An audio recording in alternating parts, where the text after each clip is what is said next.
I think it. live. We're live. We're very late. We're live. Welcome back, everybody, to Gods versus Eldritch Horrors, where it seems that even live streaming doesn't work when my party is in the far realm. We had so many technical issues tonight that we're starting 1 hour later than usual. Apologies for that. It's been a wild ride to get here. Maybe the gods are against me, or maybe are the Eldritch Horrors that are interfering with the signal. No idea. But very well. But we are here. We are back. It's working, and let's hope it continues this way. For those of you who have never watched Gods versus Eldritch Horrors, here's a little premise of this campaign. The astral plane, where all the multiverses, all the universes and the multiverse of the Dungeons and Dragons creation exists, is not the end of all the creation that is there. Is not the end of all that exists. In the edges of the astral plane exists the far realm, a realm of insanity, of madness, of alien creatures that doesn't work with the same logic and the same structured rules as the creation of Ao, which is the astral plane. This realm hungers. It hungers to consume the astral plane from the edges, and it has been. And there is a delicate balance between the two that somehow has allowed the astral plane to flourish up to these days. And you would think that being in the middle of the astral plane, you would be far away from the shores with the far realm at the edges, and that would keep you safe. But the far realm is far more insidious than this. And as our party came to realize, while they are where they were in the middle of one of the oldest material planes, Greyhawk, there are places that even your madness can find you, and there is no place you can hide from yourself. And yes, previously on the wishful thinking, a tragedy in six tentacles, I guess we could say, the party tried to escape to the far realm, or they tried to explore it. They saw this pretty portal and they say, hey, let's just go through it. And so they did. And they crossed and they found exactly what they were looking for. They found themselves floating adrift in the middle of the far realm space. A place so alien that it makes you think that the darkness here has eyes looking back at you, and perhaps even jaws, and perhaps teethed eyes. Beautiful teethed eyes. As they arrive here, they were in this alien place, far away from the astral plane, no portal behind him, and getting more and more insane by the second. But yes, the premise here is that they are now far beyond the boundaries of the known multiverse, and the gods in here and the weave in here has no power. The far realm doesn't want to conquer; it wants to rewrite. And now the party of our misfit demigods find themselves lost beyond creation and getting gloriously corrupted into their eldritch selves. But I'll get there. I'll tell you what happened in the last session. Before that, let's say hello to our party who has been patiently waiting for us to start this session tonight. Let's start with Lumpa, our goddess of blade singers. Her sword still stings, but now they hum in a language that no tongue can pronounce. And all teeth, fear, and yes, it's well, can you still make a coherent sentence, Lumpa? Can you still say to us how you're feeling tonight? Hi everyone. I will say it's tough. It's tough. I'm confused. But I just want this to end. Whatever's going on feels like a nightmare. I want everything to get back to the normal between apostrophes. But curious how this is gonna go, because it seems quite difficult. Yeah, feels like I'm in a nightmare right now. Very well, very well. And then we have one of her oldest friends, Arlith, god of holistic knowledge, who made everyone question grammar so hard that that reality itself gave up trying to understand them, and now they're all talking nonsense. Arlith, say hello to our audience. Tell us a little bit about how you're feeling tonight, if you can. Oh, I'm just feeling great. This all of this chicanery, whole lot of fun. And I honestly, the whole grammar thing, a really great consequence of of my amazingly convincing skills. And it is nice to be the only one that can use this last wish, at least until someone else figures out that they actually are allowed to talk normally. Well, they are allowed to talk normally. It's just that they really don't want to. They don't want They to be really enslaved. don't want to. They don't want to be enslaved to grammar. Why I'm too would much they of a freedom fighter. Yes. Why would they want to follow the rules that are imposed by some standards of grammar that don't even make sense in this place? Anyway, and then we have Ixtihul, our protector of wild magic sanctuaries, who is inside still an Ifriti, technically, and it's still able to grant a wish, and is still very much a hazard to everyone around him. Ixtihul, say hello to our audience. Tell us a little bit about how you're feeling tonight. Ixtihul can't really come to the phone right now. He's a little bit completely fantastically insane and just real desperate to go granting a wish. And that's about where he's at. Very well, very well.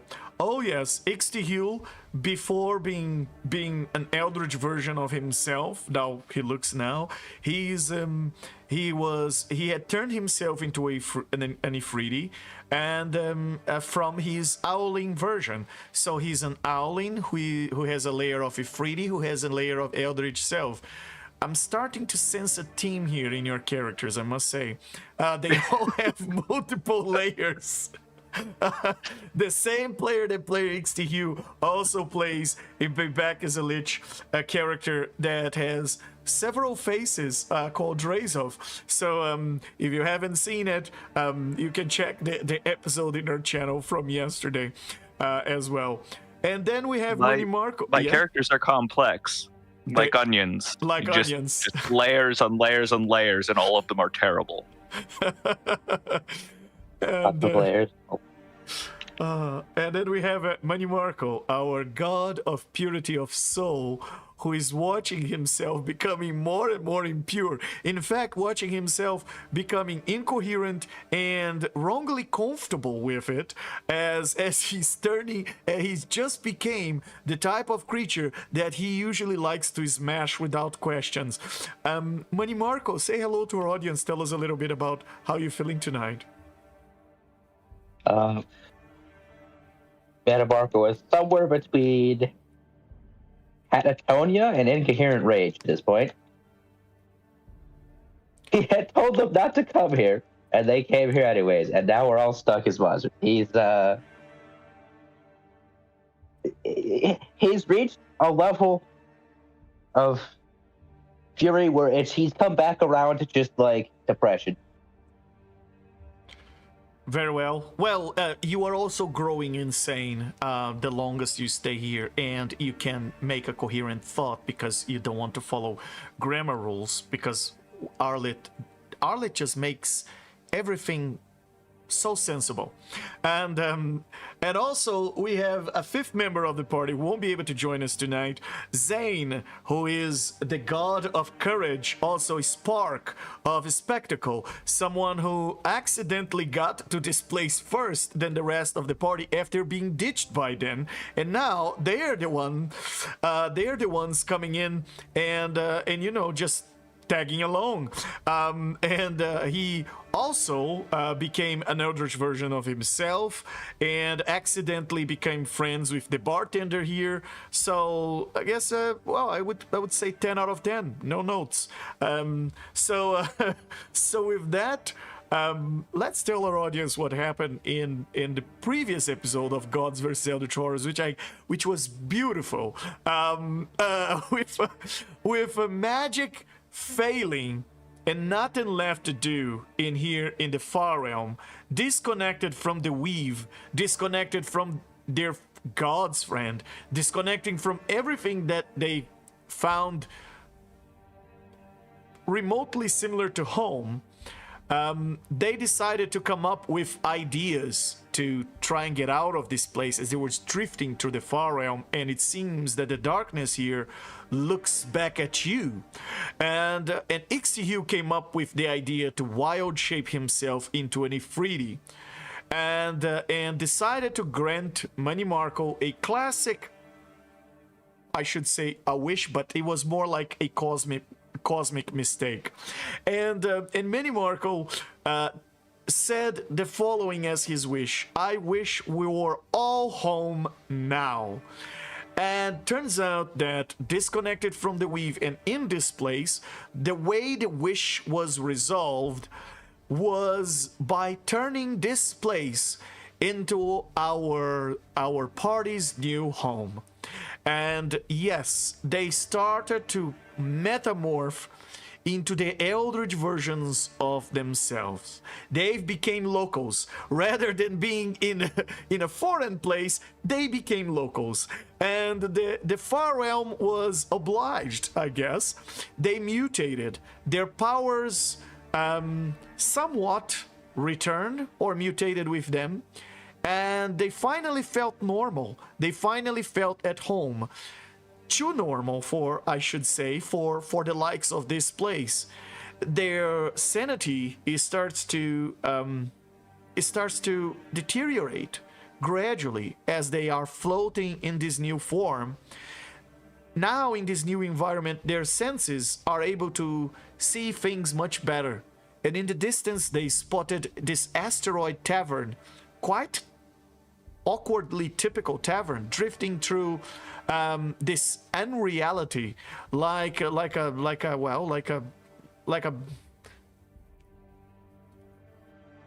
most alien type of bar you could find in the far realm is actually a typical one. And inside of it, guess who was there already? Zane, already corrupted and shockingly chill about it. He was there for a while. He ended up not remembering how he doesn't quite know how he ended up here, but he was fighting his eldritch version of himself, and he ended up in the far realm, found a bar, and is already making friends with the bartender. He didn't even ask too many questions. Then, a few moments later, the rest of the party arrived. Everyone looks like everyone's worst nightmare. And then the bartender, well, didn't want to feel awkward, like he was not dressed for the occasion, and he decided to transform himself into his eldritch version and become this massive monster, full of tentacles and eyes and everything, because of course he did. And then he decided to serve some drinks, and everybody was drinking and having fun and talking in eldritch horror form, and in a language that they didn't even know they knew. But Ixtihu still had an itch. He still wanted to grant someone another wish. He still felt like, this Ifriti inside of me wants to fulfill its purpose. But Arlet didn't want Ixtihu to make things worse, and so he decided to cast Mass Suggestion. And their spell failed. Well, their spell failed, but Arlet forgot that he has his other power that is particularly enticing. He has the power of creating ontological doubt, and the power of making one challenge its own beliefs and believe in something else. And everyone, bartender included, decided that syntax and grammar was a form of oppression, and that coherent speech was a trap, and that they all wanted to escape that. And just like that, now everybody is speaking exclusively in what scholars would probably call existential jazz or something like that. The party doesn't put words where they're supposed to be, and they just play the words however way they choose. And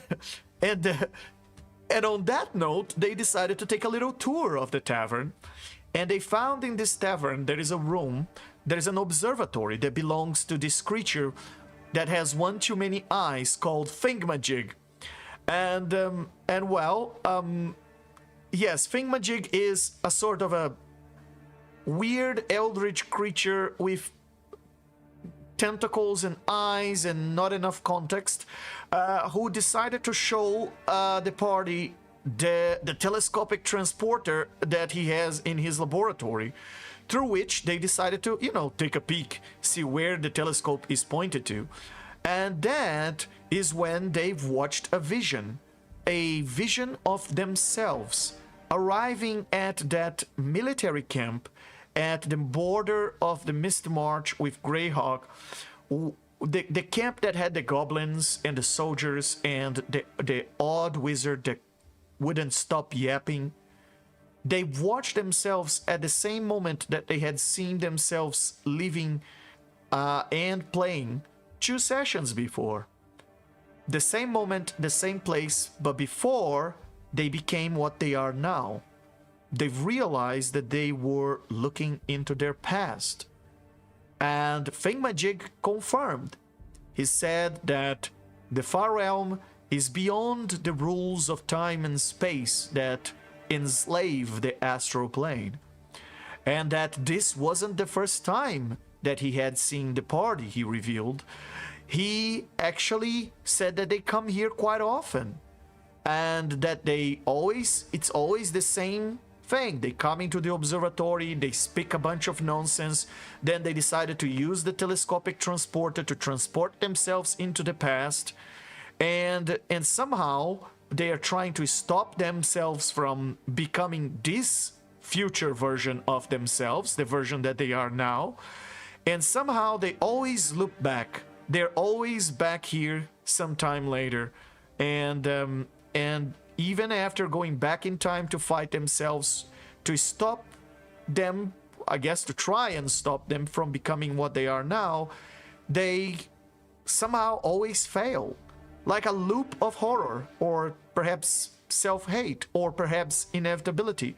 Or perhaps the rest of this campaign is going to be just one episode repeated 45 times as this party is stuck in a time loop. Quite fun. And no, I hadn't necessarily planned for the things to go exactly how they did, and yet still so much fun.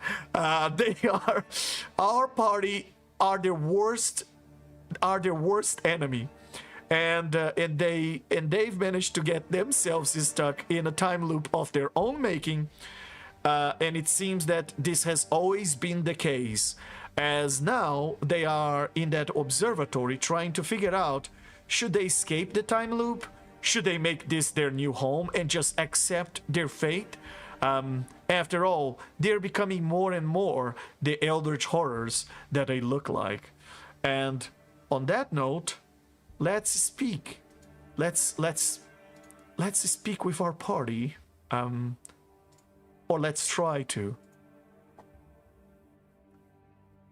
The 5 of you are back here into that observatory, and I hope you have spent the week studying quantum physics and all this kind of stuff so that you can come up with a solution for your own time loop.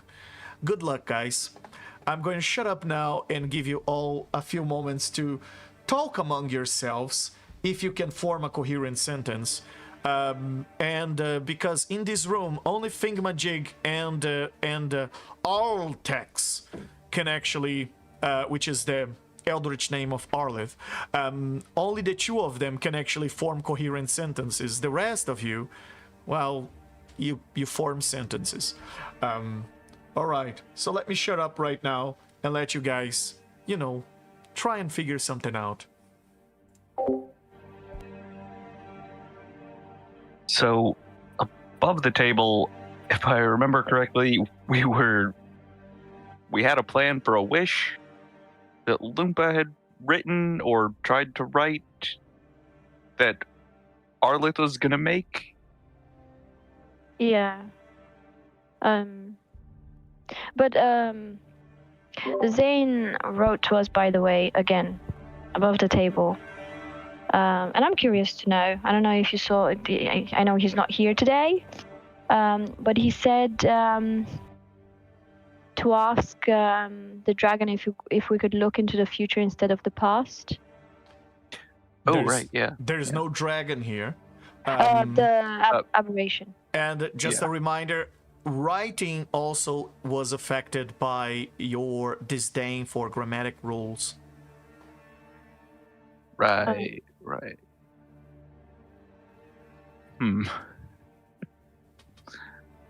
Oh.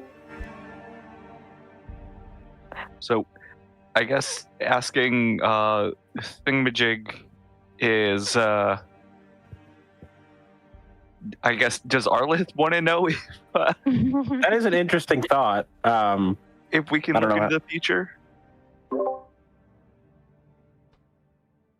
I'm willing to ask that. I just don't know.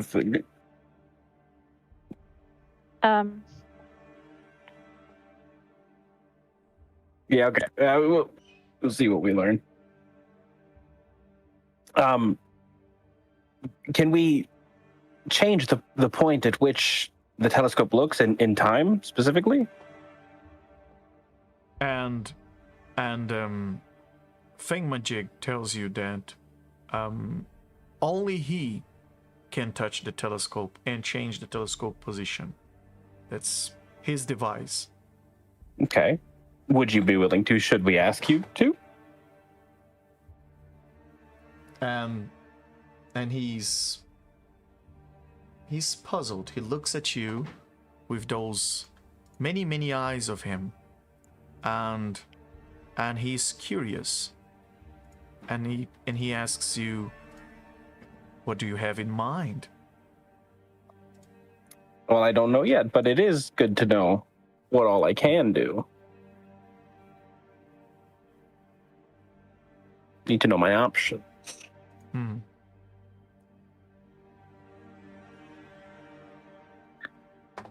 Ixtiwagr is going to grip Arlith's, or whatever your name is now, shoulder and just look at you and with mad crazy in his eyes, his three eyes, and go, "Wish, grant, make, I do at the thing," and point at the telescope.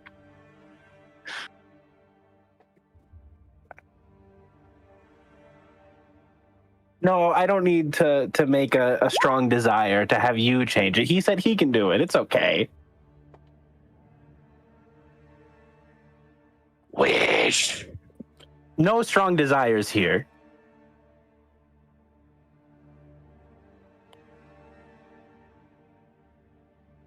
He wants this. Wish, make, you. I know what he wants. Don't worry.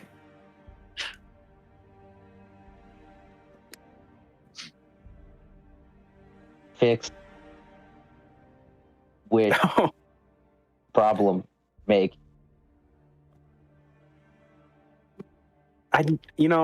Wishing really, strong desiring really got us into this mess.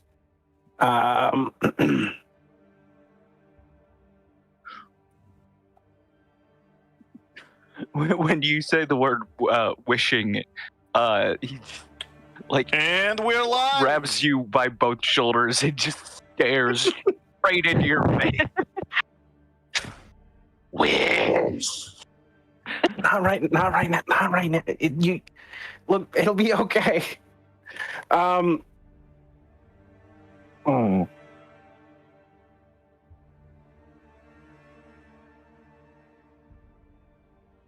I just don't know what.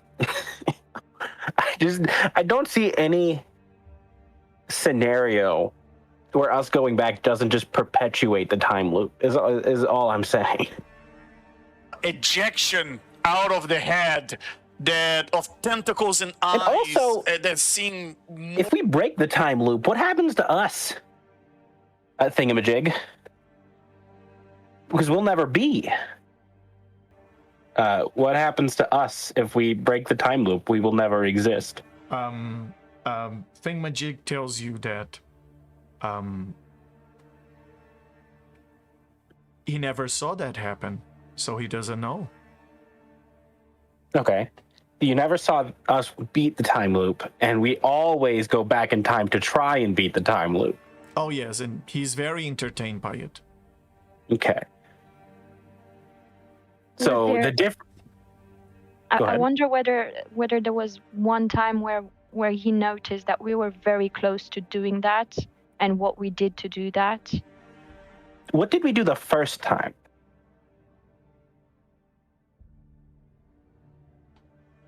He Thingamajig? says that Right. he saw all of you many, many times fighting against yourselves, and you always sometime later return here and ended up in his observatory talking nonsense, and eventually you kind of convince yourselves to use the telescopic transporter and go back into the past and try one more time. And perhaps you are using different strategies, but from his point of view, the result is always the same.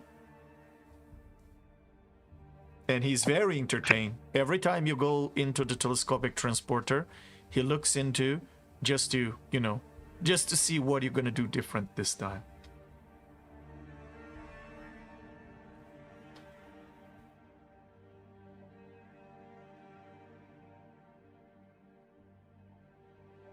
Why you like this sea? I told you many times before. I told you I'm an observer. I like to watch. I don't know what's going to be of you if you break the loop. I'm being very entertained by this little piece of reality I looked into it. And yes, I'm the only one who can touch my device and change its coordinates. The far realm is outside time. Perhaps it is possible to see into the future. Perhaps it is not. Perhaps I'm looking into the future right now. Perhaps you have no future, and you are just stuck in this time loop, endlessly leaving the same point in time over and over again. Either way, I'm very entertained. You wise.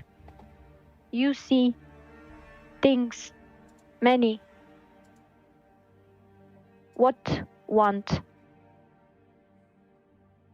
Information. Give us. Succeed.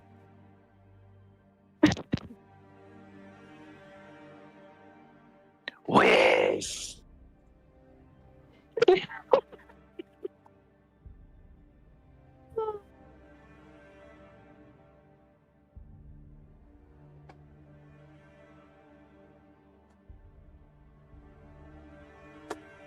And Thingamajig is still in the corner, and perhaps he didn't understand what you said, but he goes back to his...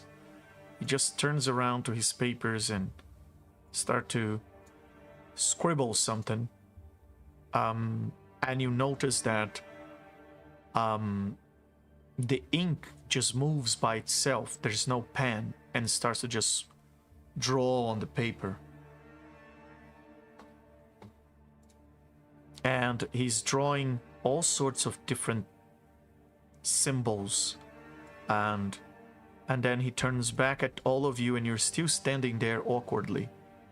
And he seems to be just liking to look at you. Just observes.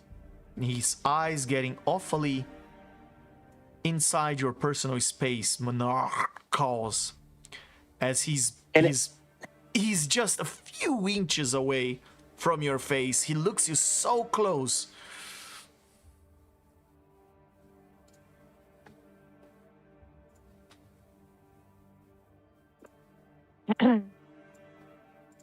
What want you? You asking him why he's looking at Money Marcos? Or Monarchos? Well, I'm asking, what does he want? To watch. To observe. In any of these loops, did any of us ever ask for a third thing from my very excited friend over here? Wish. Yeah, that thing. I don't Oh, know. good. You always come here and you speak a bunch of nonsense that makes very little sense. And then But eventually, I'm talking normally. Is that not always the case? well, you think you're talking normally, but to me it just sounds like a bunch of nonsense. But you're talking back to me in the same way that I'm talking to you, as far as I understand. Oh, that's just your mind playing tricks on you. I talk in my own way. Or perhaps your mind has just grown accustomed to this place. And you think that what I'm saying is making any sense to you. Or perhaps I'm not saying anything at all. And this entire conversation is just happening in your own mind as I look at you. No, you gotta stop talking. If you keep telling me these things, my brain's gonna do a thing, and I'm gonna lose some of my very little remaining ability to keep cool. So before, like, the cosmic entities ask me to make another dice roll. Oh yes, you definitely have to do a sanity check now.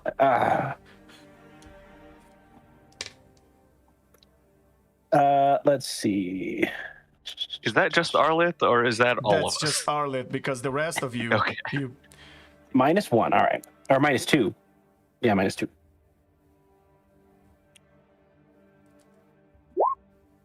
All right. Wow, Arlet, you've passed this sanity check with a -2. Congratulations, you didn't lose a point of sanity to this. It would have been, well, I guess close to -3. -3 danger range, anyway. Yeah.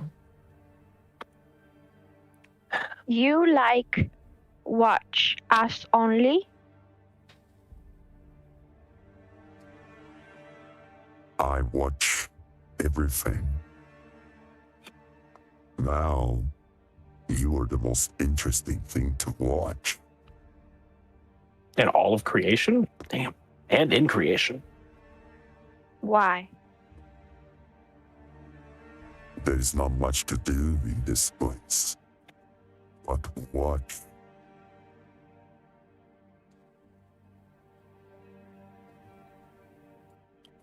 I learn many things, and I document them.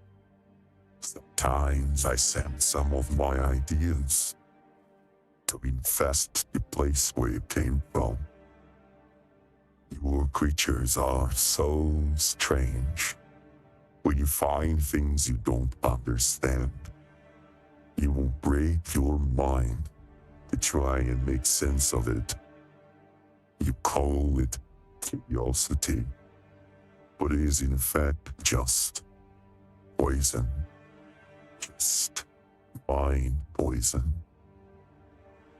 Pervading culture and everything that exists on that side. Oh, it's interesting to see how all of you squirm with these simple ideas that I sent to that place. And how all of you just squirm to deal with the reality of the far realm. You all don't understand anything, and yet you're willing to lose yourself looking for it.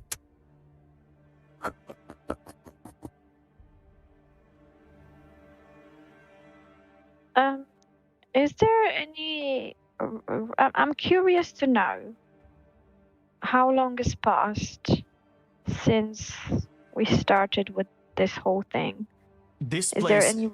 this place, as I've mentioned, and as Thingamajig mentioned before, is outside time.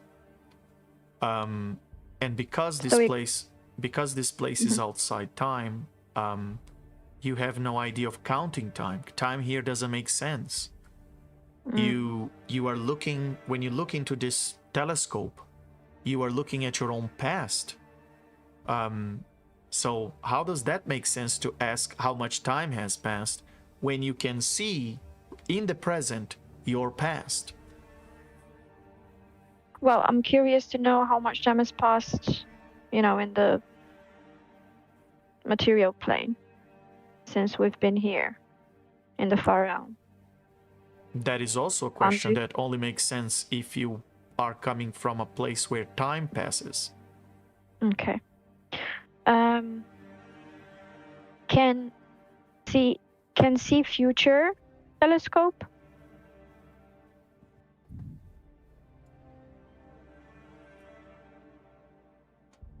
And the creature looks at you as if confused by the question.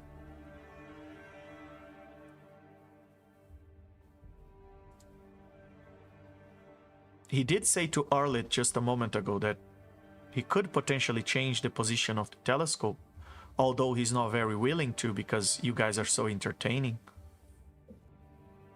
What if we go back and... Yeah, but I asked him what he wants for him to do that. What he wants to change the position? Well, instead, yeah. Let me put this way, Lumpur. We can still give him entertainment. Not much that you say makes sense right now. Because he still understands me. When you don't follow grammatic rules and syntax, it's kind of tough to understand sometimes what you try to say because the meaning just gets lost with your scrambling of the words and with your phrasing. So... real quick, did we lose Manamarco? I haven't heard him say anything for a while. I'm here. I just don't have anything to add. Oh, okay. Because Manamarco's just sitting depressively in a corner at this point. Oh, okay. No. All right. I just wanted to check on that. Let's play a little sad violin for you.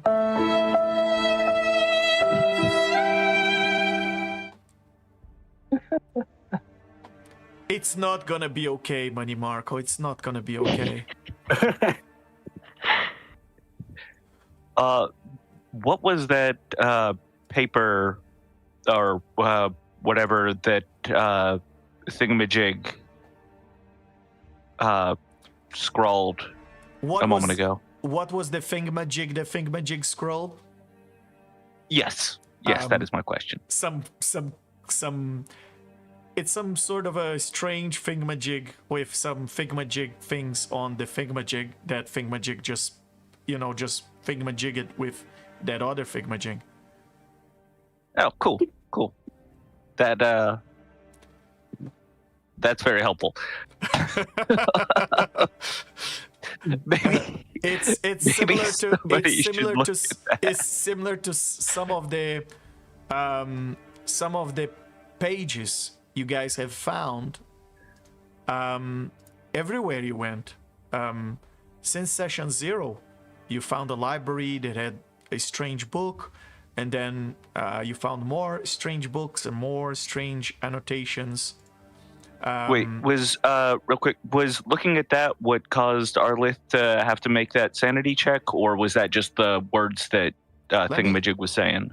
No, that was what Thingamajig told him that made him Okay, question all right. himself. Yes, because Arlith is particularly introspective. But as you kind of trying to take a peek of what he did, this is what looks like.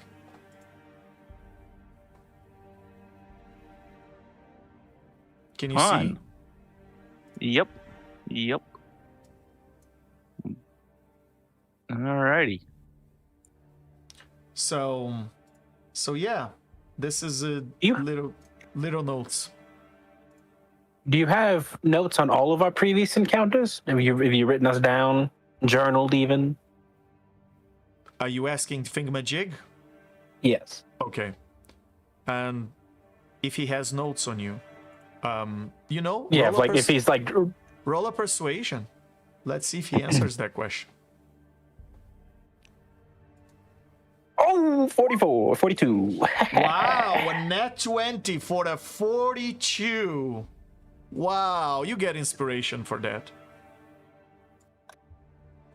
You gotta answer that.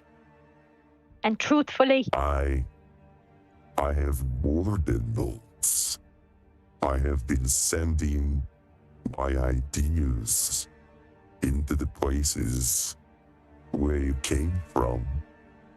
I have been feeding this poison all over and seeing how it infects and spreads across your living things. It is so interesting to watch how just a slight, innocent intervention, just a hint of an idea, just a hint of truth, can make all of you grow broken and squirm. Yes, you have found some of my pages before. I have seen it. I've seen it when you took them. I've seen it when you found them in that laboratory. And when you died trying to read them. Oh, yes.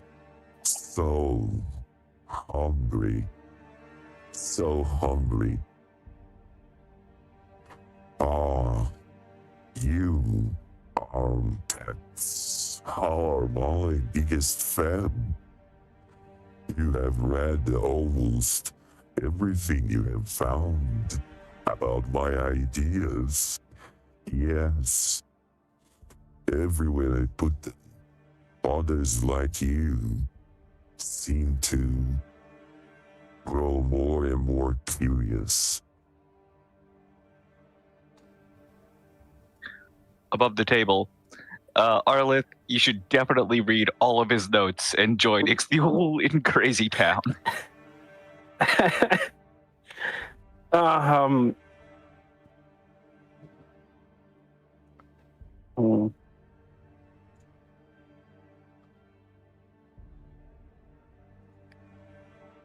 Man, I just wanted to like take a journal with us to like toss at my old self so that he'd read it and know not to go through the portal.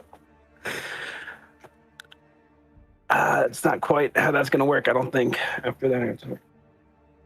Well, it seems that for what you've learned, it's not the first time that you have done this. You come here, you talk to him, you have this interaction, then you use the telescopic transporter, you try to stop yourselves from becoming what you are right now, and and that doesn't work, and then you ended up here again, somehow trying to come up with a new plan or talking more nonsense according to his description. But more strangely is that he seems to have been observing you guys for quite some time, and he says that you found his notes and that he's putting these notes, he's using the telescopic transporter to put these notes and spread them across the astral plane, where creatures much like you find them and become curious about it. And well, I guess they grow more and more insane as their curiosity grows. And they ended up in a path much like the ones you guys are now, or they ended up infecting other creatures, to use his words. And his ideas start to spread like a pandemic. And you guys are learning that he's been watching you, so perhaps... And then you had other creatures from the far realm contacting you, and including that mysterious void scriber, who wanted to crash your brain with the truth, by showing you an entire world being consumed by the far realm. And now you are here in the far realm, where you are seeing an entire galaxy having its life force being drained, and a star being drained by a tendril that comes out of the darkness in this place. You have seen an eye that's so big that is the size of a planet, a teethid eye, and then you come here and you discover that, well, you've been stuck in your own madness. But yeah, perhaps it's all this conversation is happening in your brain, or perhaps you guys are just trying to figure out a way out of this loop and repeating it.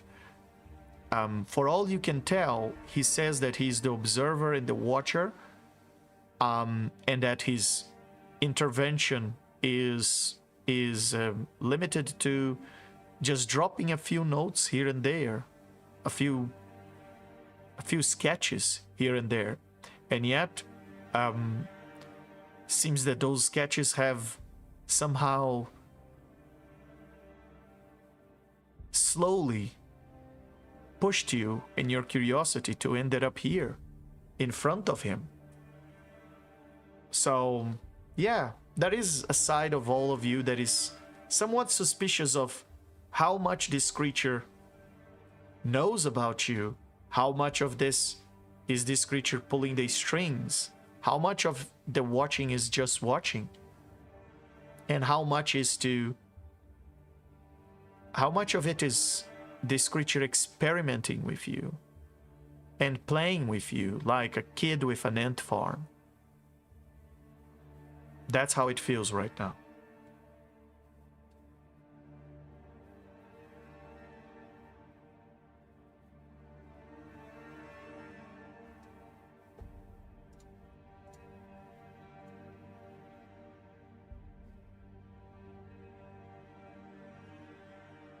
I take by your silence that you're all voraciously reading physics papers and trying to find a solution for your metaphysical problem. Suddenly remembered I'm terrible at physics all of a sudden. I remember my internship in the CERN, and now I have a solution for this. Above table, sanity is an in-world concept, right? It's not like Yes, sanity is, what these creatures would call sanity is not what you would call sanity in the astral plane. So what makes sense to you here, the more things here make sense to you, the more you become what this place is. And I guess really what my question boils down to is, does sanity as like my character and the world understand it translate directly to like our sanity score? Oh yes, your sanity score is based on what is considered sanity in the astral plane. Okay. which doesn't mean that it won't impact your behavior, because the more Right. No, I'm more insane man. you are, the more alien you are. Yeah. If the universe knew about, because for the purposes of a strong desire. It's how sane you are by human standards. Which reminds me, everybody, if you've been here for a while now talking to him, please roll another round of sanity checks. Oh yes, the clock is ticking on that sanity. Well, this will go well. Okay. At a 4, I'm rolling with a -3, correct? Let me see. Yeah, you were a 4. You roll with a -3, correct? All right.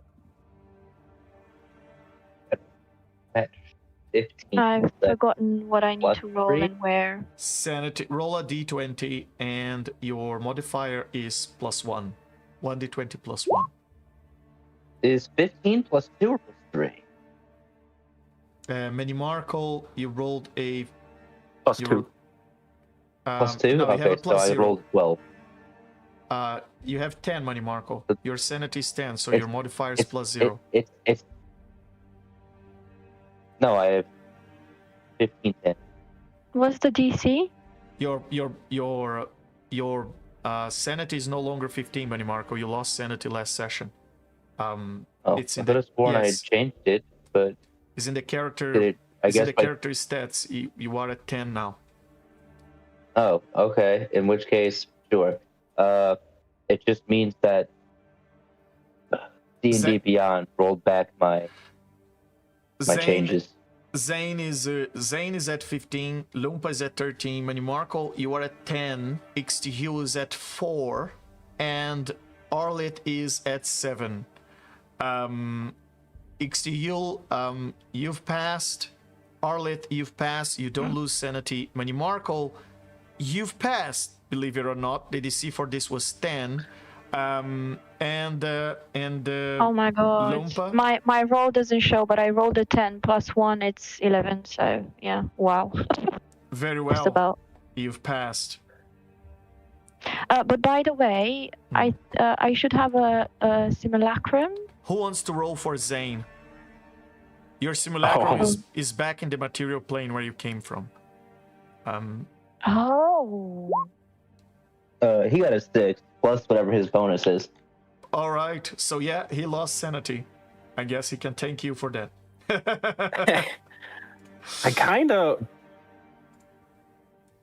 want to make a wish to correct our sanity, or at least to attempt to. All right. Wish to be sane. Can you wish to be sane?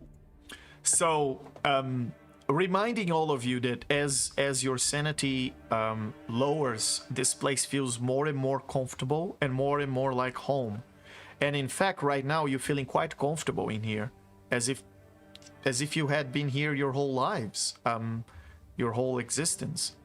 Lumpa, you can roll an investigation to try and understand why your simulacrum didn't come with you. 34. Oh my. Where are you rolling? Because I don't see.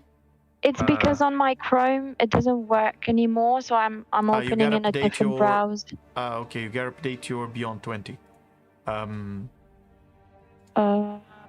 Is it because of that? I'm Yeah. not sure. Yeah, Probably. Just, but You, The if you thing is, switch I cannot browsers, you just have to download it I from your can't browser. open Roll20 on Chrome anymore. It just doesn't work. So I Beyond- think Or because you I in. don't have. okay. If you're in, Beyond 20 should work in the Edge extension since it's a for- Chromium browser. Yeah. In any case, that's just say, yeah, if you're in Edge, it should also work. and I'm not even seeing in the audio tray of the campaign your roles, so I can't right now. I can't see your roles at all. Neither me nor the audience. Can you roll in Roll20 directly and add your modifier? Just go in the dice on the side menu.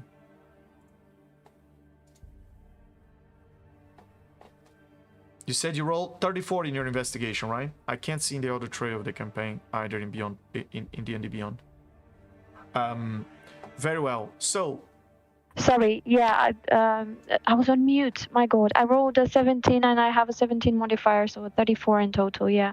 Very well. All right. So, you start to think about the fact that you are away from in here. You are disconnected from the weave, which means your simulacrum, which is something made out of that weave, if it had come into this place with you, it would likely have disappeared immediately.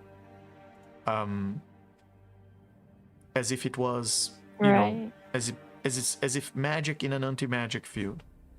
It would have just ceased to exist. So perhaps she's still there, or perhaps she crossed the portal with you and she just ceased to exist. That's why there's no simulum. Okay.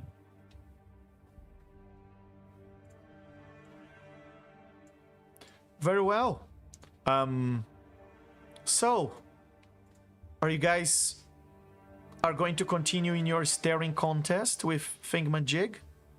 Or how are you getting out of here?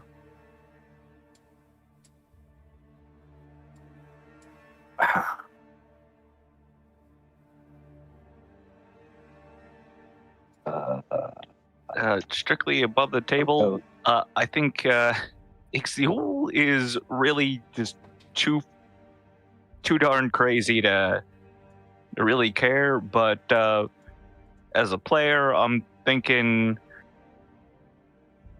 let's try going through back in time, and then Arlith can try and make a wish to undo it, or to undo our current condition at least. Like, that's my best guess at a strategy for something to try. Yeah, above the table, when we get back, I just say, I wish we were home now. And then it teleports us back instead of actually making it home like it did last time. Then it'll do what he wanted. The exact wording is gonna be tricky, but that's definitely still gonna be like on Arlith's shoulders. Above the table, I do. My original state and revert back to Michael Bay. What's our original everyone state? In the universe is saved. Well, who is our? Who is me right now? Am I Arlith or am I Arlfax? The player is experiencing Arltex. No, I mean, if I made the wish, I wish we were our original selves. Right, like, what does the universe think my original self is, you know? That's the... I guess it depends whether or not you're in the far realm. If you're in the far realm is just going to twist that wish. If you're in the material plane, it might do it properly, as the rules of the universe are now back in place. Even in the material realm, wishes tend to get twisted. What's creating the portal thingamajig to bring us here? He says, The portal was always there. You just found it.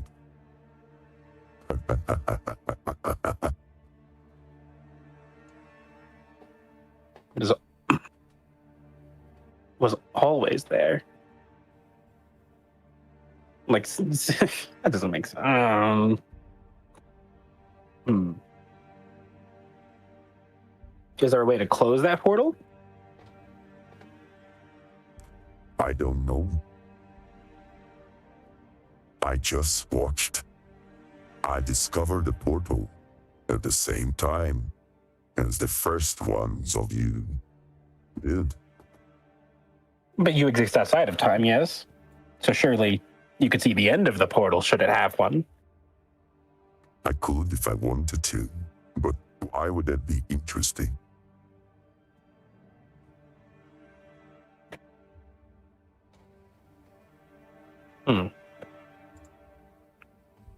Above the table, I say, no thingamagic, no problem. I think he's creating all of this.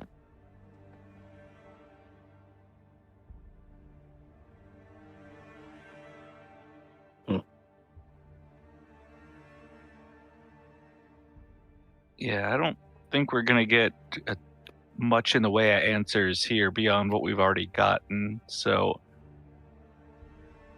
I'm thinking we just gotta go back and see what happens.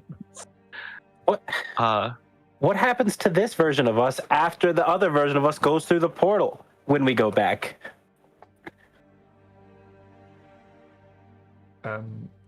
You want to know what these versions of you, what happened? Yeah, well, to them I guess after- not this, but in the previous cycle, yeah. What happens to the versions of us that do go back when they fail to stop the versions of us they tried to stop from going through the portal to go through the portal?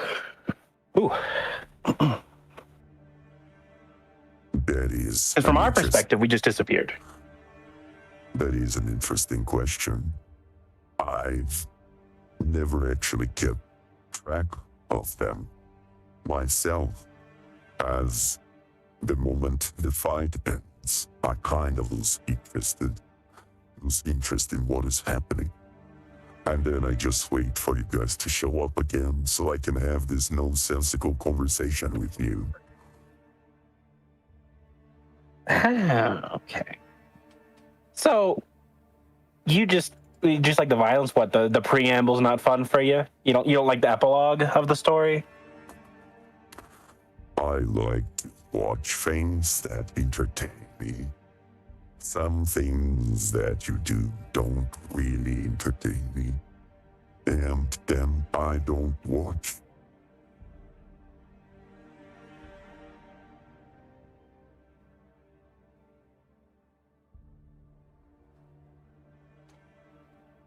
Yeah. Okay. I'm on team. Just go through the telescope at this point.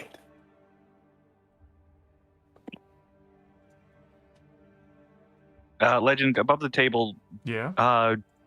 are we able to like act? So Thingamajig is the only one who can actually make anything happen with the telescope thing, right? So if we're gonna go back, He's the only one. He's saying that he is the only one allowed to change the position of the telescope because he's the only one who knows how to, how to handle the device. Operating. Yeah, how to operate it. right?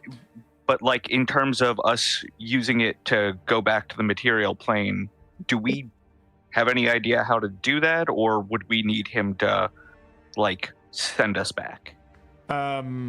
Well, he explained to you that all you gotta do is pretend. Do it as if you were trying to attune to the device, and it will transport you to where you want to go, to where it's Gotcha. looking at. All right. Yeah.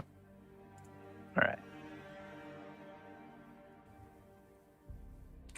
Well, while you guys think into this decision that may impact the rest of this session, how about we take a quick bio break, 10 minutes, and that should give you guys some time to think about it as well. And we'll be right back, folks, after the commercials.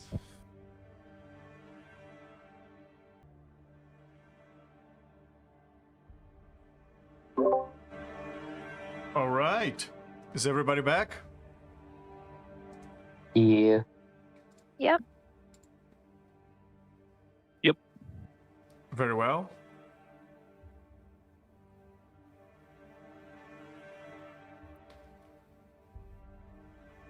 I'm missing one. Arleth? Missing one, yep.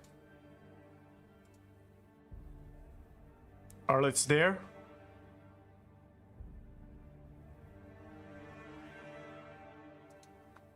All right. Okay. I gave you guys some time to think about this. Pretty much a week. So, and you've been here asking things to Thingamajig and trying to figure these things out, but it boils down to you can use the telescopic transporter and go back to your past.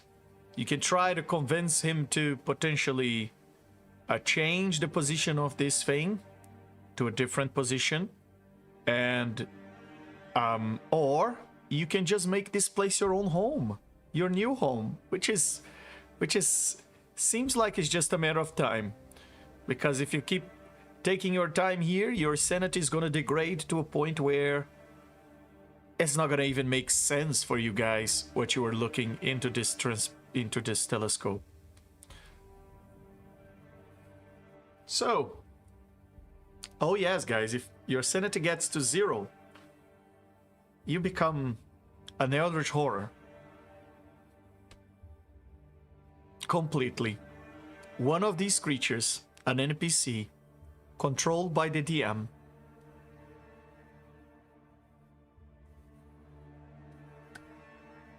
So, what do you guys want to do? Should we be seeing the map again? You should be seeing the map again. Yes, just like I am.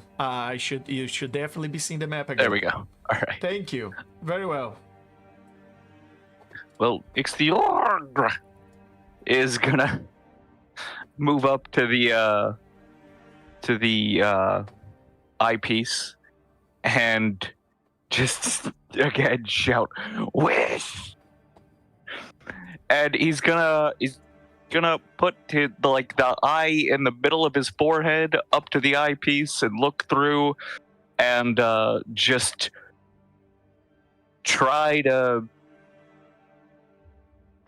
do whatever it is that he does to try and make something happen.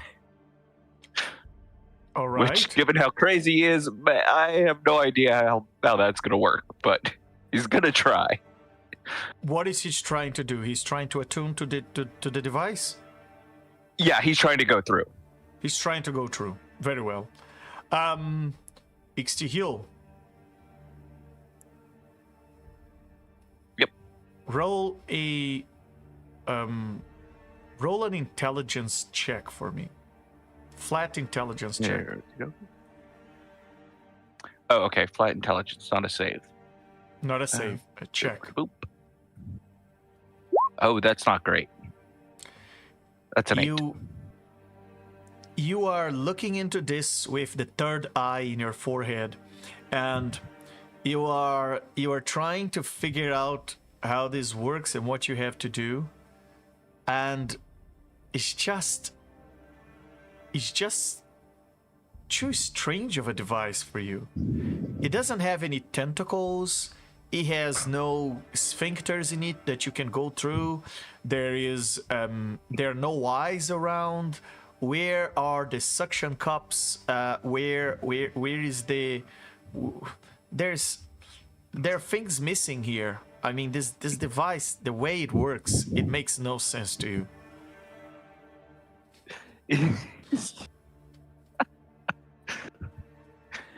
Okay. How upon his utter... There are no teeth around. There's no teeth. It's like there's nothing here. The logic of this thing doesn't make any sense. It's not functional. So with his utter failure to make this thing work, he's just gonna collapse to his knees in front of it, just pounding his fists on it in helpless rage, just shouting, "Wish! Wish! Okay. Above the table, Ixtiol, how do you feel about me using the wish to attempt to increase our sanity? Above the table, I think that might be helpful. Okay. Oh man. Seeing this Above the table, I think that'll go horribly wrong. I hope. I also agree with that. I hope not, but also there's a time loop, so if these characters die, we could just take over the next ones. So You're very optimistic. Hey, you're back to where you started. okay. I'll touch whatever this thing's name is shoulder. Zane, while you are doing that, Zane is staring through a couple of windows, and and he turns to you and he says, "There! Ooh! What? Look! Is..." And he points outside of the window. And, well, Marco, you are hugging your knees and possibly crying if this form of your body allows you to do that. It's just now, perhaps it's just ink coming out of your eyes, like octopus ink. And he's just staying with character, just solemn. And the other three, they're close to the telescope. You look at the window, and into the dark void, you see this portal outlined by light.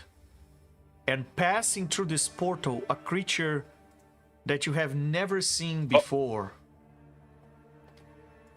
It's far away into the distance, but this creature is so huge. And he's just diving through this portal. And after it does, the portal closes and the light that outlined this portal closes as well. And the creature just flies into the darkness of this place. And you completely miss sight of it. And just like that, for a glimpse, you see something that felt like, was that a gigantic mind flayer with wings? What the hell is that? I want no part of that, to be honest.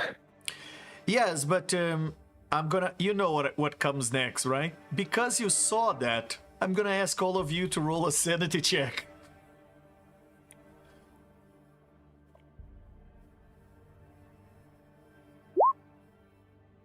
Oh my goodness. Wow, Arleth. You somehow... Oh, Money Marco. This place isn't setting in as home as much in my brain. I saw there's something going on there.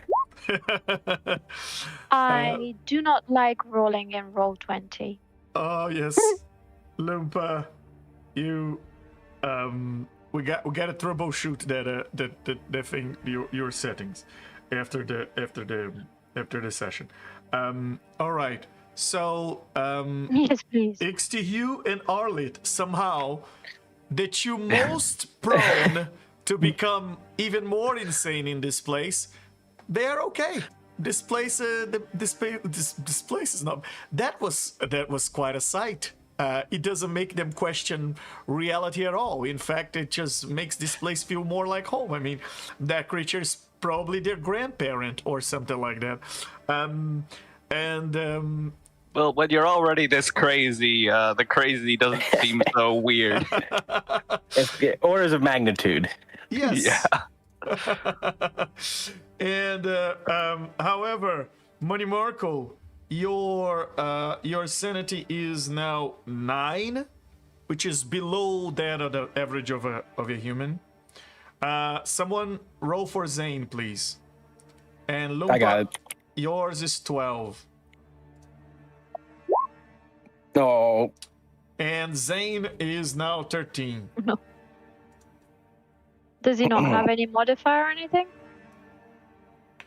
Yes, his modifier was +2, which is going to be... So he'd be so he fine. passes. He'd be 11. Okay. Oh yeah, that is true. He lost 1 point of sanity before. Very well. And with that,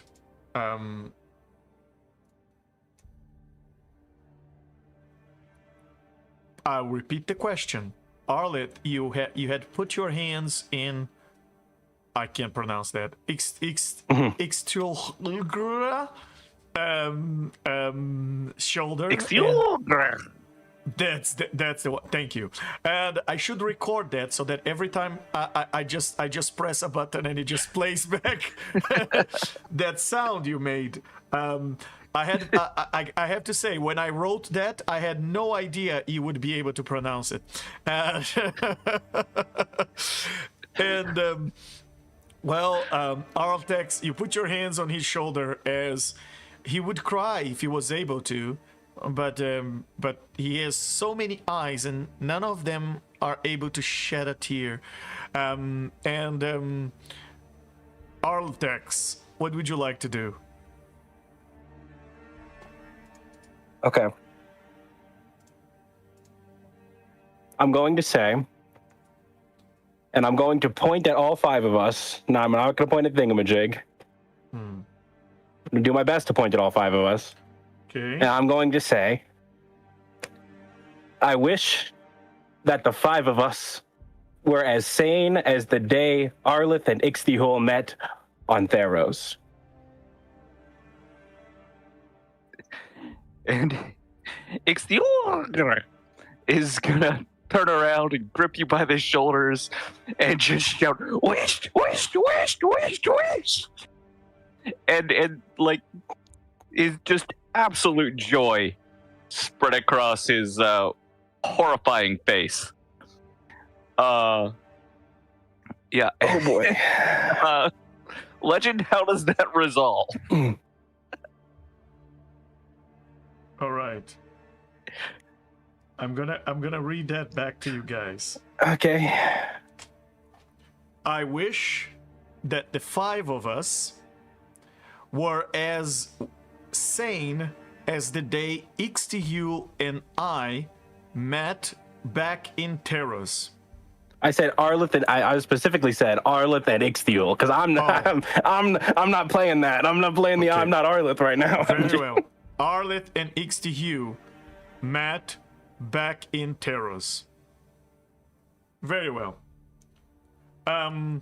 So, as I explained to you in the previous time you've cast Wish, and you were trying to investigate how the hell that happened, and you became Eldritch Horrors.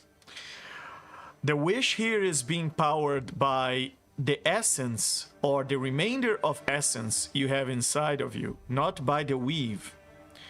And because it's being powered by that, it's going to resolve into this reality. So, as part of this reality. And it will resolve to the best possible way. That makes sense with the wording. As part of the far realm reality, not as part of the astral plane reality. Another thing to point it out is that Wish does not have a somatic component to it. It's just verbal. So pointing at shit doesn't really do anything for Wish. That said, you said the 5 of us. So there are 5 of you around. And there is some more other creatures around. Okay, so I wish that the 5 of us were as sane as the day Ixtihul and Arlith met back in Theros. So, Ixtihul and Arlith are not names of any creatures in this room. In fact, they are not names of any creatures in the far realm. There are no creatures in the far realm that are called Ixtihul and Arlith. There is someone called Arltex, and there is someone called Ixtihul. And these are creatures of the far realm, but there's no one here by that name, by those names. Also, when you refer to the day they've met back in Theros, Theros is also not a place in the far realm, is not a word that is a part of this reality. And therefore, as you finish your wish and you start to make sense of what you've just said, you've realized that Ixtihul, you just wasted an essence, and the wish spurs and nothing happens. However, Artex, because you did cast a wish, I have to ask you to roll that d6. I thought it didn't count because Ian freed it. Yeah. Well, they freely. We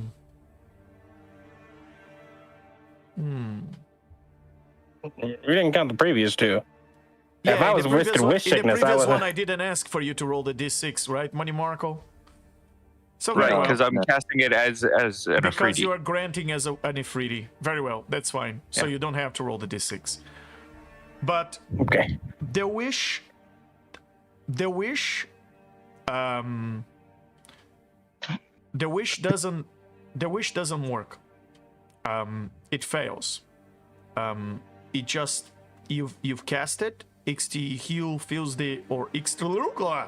feels the energy of the wish, and the essence being spent, but nothing is resolved because the entities you refer to in the wish are not recognized in this reality. Okay. Well, I guess nothing is the second best outcome of that. So. It is the second best outcome of that. And Artex, you can roll an investigation to try and understand in character why this wish failed. 12.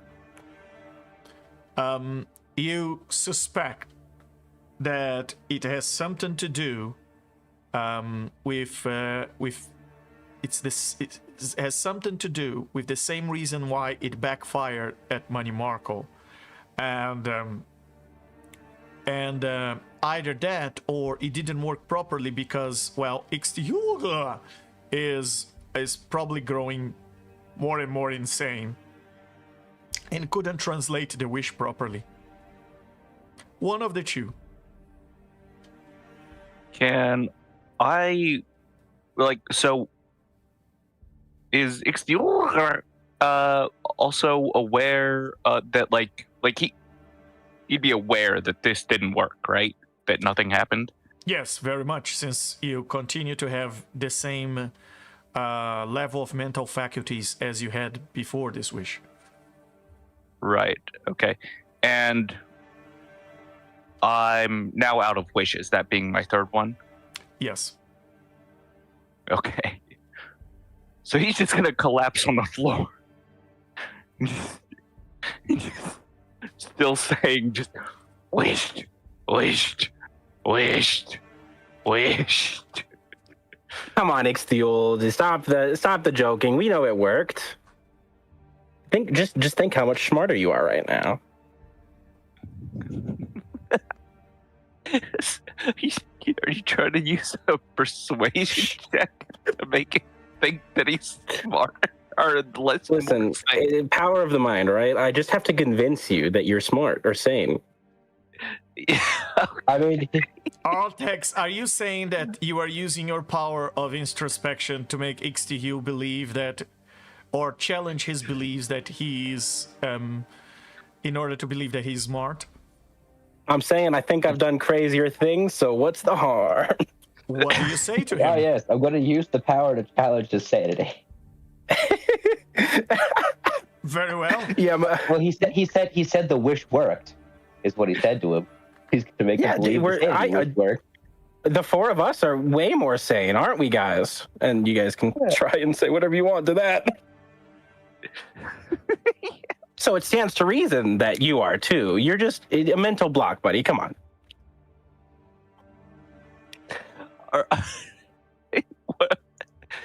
Are there rolls that we make? What do I even roll for that? Just get up and try again. Just you know, I bet you can do it this time. I'm asking above the table. Like, what are the rolls that are going on for this? For his power of it's for this solipsistic mind, I think was the name of the power. And is this a continuation of the thing that makes us not be able to speak properly? Yes, that is It the is the same same power. ability, yes. Yes. But is this like a new version of it, or just like an extension of the one that's already going on? It's the same version, but in this place, because it's powered by the eldritch energy of this place, this power, in this place is much more powerful than it is in the astral plane. So yeah, Arlet here is a bit boosted, but is a bit boosted by the environment, and therefore it doesn't really need a roll. Okey-dokey. You tend to believe in Arltex that it worked, and somehow, like many things that he says, this makes sense. That makes perfect sense. It does, and starts to feel like things there are coming more clearly into focus and making more sense. And he gets back up to his feet. He looks to whatever our list character is called at the moment, and says, "Thank self. Good." And Welcome we are. Takes another look through at the telescope and is gonna try again. That's It's an intelligence trying check. to use the telescope. That's an intelligence check. Okay. Can we say that was a bardically inspiring moment for him? Oops. Well, why did that? Sure. That rolled twice, and both of those were bardic wrong. inspiration? Yeah, I'll give him a. Although it looks like it's okay now. Well, hold on. Before you do that, I actually have heroic inspiration. I just forgot to use it earlier. Okay. And ignore those rolls. I accidentally rolled saves instead of just flat intelligence. And that's a nat 20. Very well. Very well. Ixiugra. You get inspiration back from that. And like I just said, I already have inspiration, so if anybody else needs it, let me know. anyone wants inspiration? I'm good this I time. get that. Okay. I Very don't well. think this.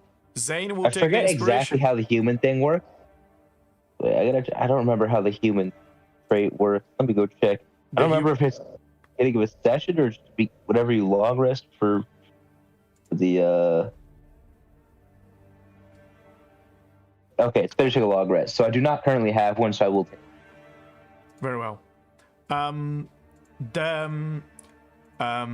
Ixiugra, you look into the device and suddenly this thing starts to make sense to you. And instead of using your third eye, you just use one of your normal eyes. And the crystals on the base start to glow. And as they start to glow, the shimmering of their light seem to cover you, and it starts to spread to all five of you who are standing in a circle of glyphs that surround this base. You see, this area over here where you were standing, where you're all standing, there is a circle where Thingmajig is standing right outside. Everyone in that area, you see glyphs of symbols that you never saw before, but you think that that's great calligraphy, appearing on the ground, and they start to glow at the same time as the crystals. And everybody in this area, you start to have an outline of the same glow. It is similar to the glow you just saw outlining that portal where that giant gargantuan creature flew out of, that mind flayer with wings. And in a blink of an eye, you find yourselves standing inside this transparent bubble that seemed to contain all 5 of you inside. Outside of this bubble is a white milkish light, and suddenly it starts to become more and more clear, and you start to see other colors and green outside. You've touched the edge of the bubble, and as you do so, you see that your hands can just pass through as if it was a portal. And just like that, the 5 of you step outside of that bubble, replicating a scene that you have seen before. And as you step out of that bubble, you are back into that camp with that yapping wizard talking to the other versions of you. And yes, in this scenario, or this playback scenario, you are indeed the ones at the bottom of the screen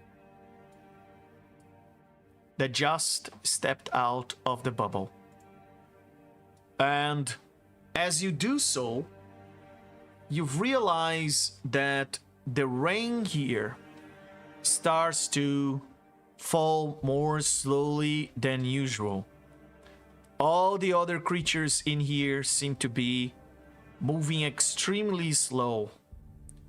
It seemed that you had some sort of effect on the way time passes in here.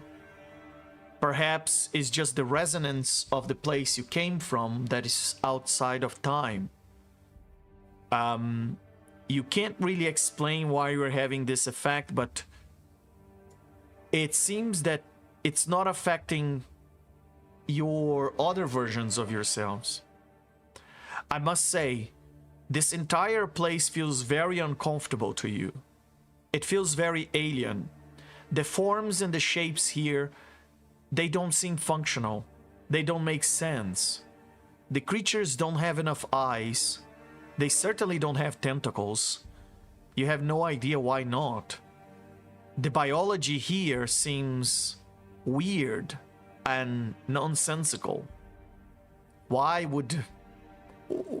are there green things on top of those sticks that just fly around? Why are there even sticks? As you look into, nothing is made of flesh. This doesn't make any sense. Why are these structures not made of flesh? That seems like the most natural material to sculpt any sort of architecture. And then you look at those 5 creatures to the north of you. Something about them feels familiar. It instigates your curiosity, but in the back of your mind, you have more a sensation of a déjà vu than actual sensation of knowing them. You don't quite understand why, but you feel strangely attracted to them, as if you would like to understand them a little bit better. There's something about them that is just so, it's so attractive. It's just so enticing. There is something about them you can't really explain. Each one of you look at one of those 5 and you are strangely attracted to them. There's something you just want to check them closer. You just want to see what they're made of. Time is passing very slowly, as I mentioned. You can see the flames in the fire. They don't move at a normal speed. But what is a normal speed? That doesn't even make sense anymore. Anyway, here you are, standing outside of this alien-looking structure and trying to remember, why did you come here in the first place again? What is that you guys supposed to do? The feeling of wanting to be free of the grammar structure and the syntax and so on was never stronger in all of you. Even in Arlith, that could speak quite normally, you just feel like, now, there is no reason to respect anything. It seems that everything here is enslaved to a set of arbitrary rules, and you guys don't have to respect that.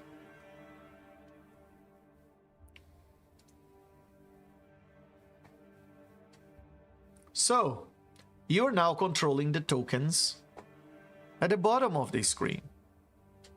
What would you like to do? Okay, so we don't recognize our past selves, correct?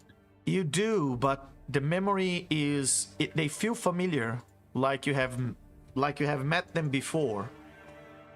But you don't really know that they are yourselves. They just feel so alien. You look like this now. And you recognize yourself in this new form. They just sound so strange to you. Right. Do I recognize this wizard? The yapping wizard, you have the same sensation of deja vu that you have seen this yapping wizard before. I mean, the whole scene, the whole place feels at the same time alien and oddly familiar. Okay. And we're not currently in initiative, correct? No, you're not.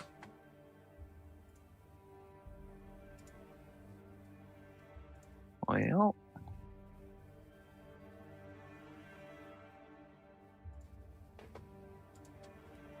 gonna go ahead and let's see.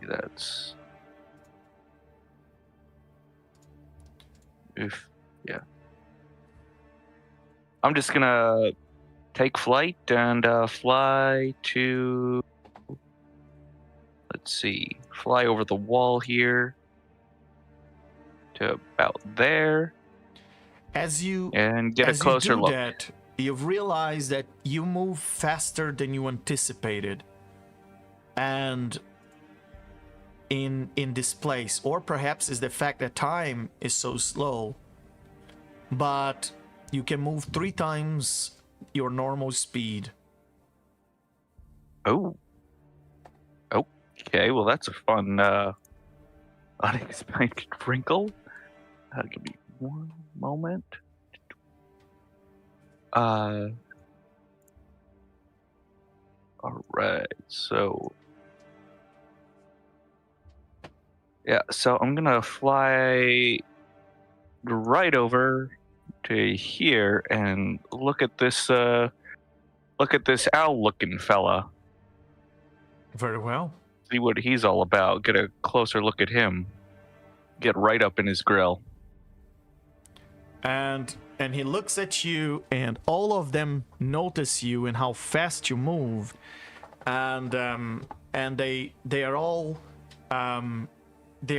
strangely reacting to this, and they don't quite understand what's going on. They look at you. It's almost as if they can recognize you. I mean, the look in this creature's face is as if it had seen you before, or perhaps it's just scared about how you look like.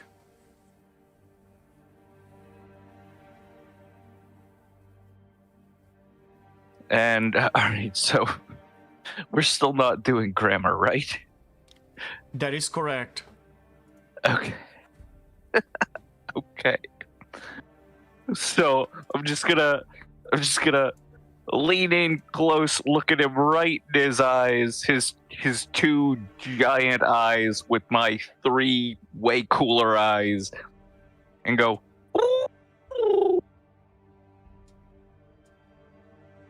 And as you do so, he looks back at you, and he makes a sound but the sound he makes just sounds completely horrible to you. It just sounds like he was trying to imitate you and he just offended you. It's such a horrible sound. It's like his mouth doesn't work. Where are his tentacles?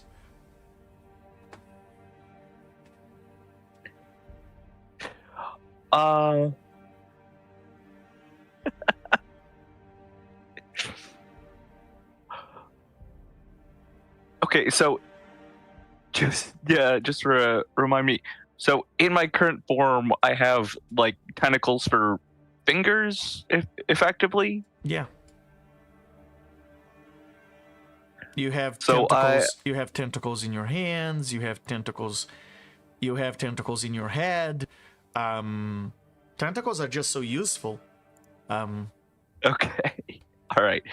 So I cock my head and look at him quizzically as I hold up my hand full of tentacles and wave them sort of like demonstrably at him, like just sort of like a, hey, what are you doing without tentacles like these? What are you even doing there? But without using words, or just kind of, that's the hand gesture that I'm making. And you hear the one behind him saying something that in a language you don't quite understand. I mean, you're trying to make sense, but she seems to be saying something like, what is he saying? What is this? And you have no idea what she just said. It just sounds so... That's such a strange language. Why is she putting words where, in such a orderly way, they don't make any sense like that? She should be using words randomly. Does anybody else want to jump in here? And who's next? As you guys see that, suddenly you see that the one sitting close to the fire looks behind and start to talk to the other four, and you don't quite understand what is he saying, but suddenly you just see him saying something like, on 3, 2, 1, and then he immediately flies super fast outside of the camp towards some swamp-looking woods. And Zane, or I should say Insanetil, just flies after him, and both of them just disappear to the right of the map.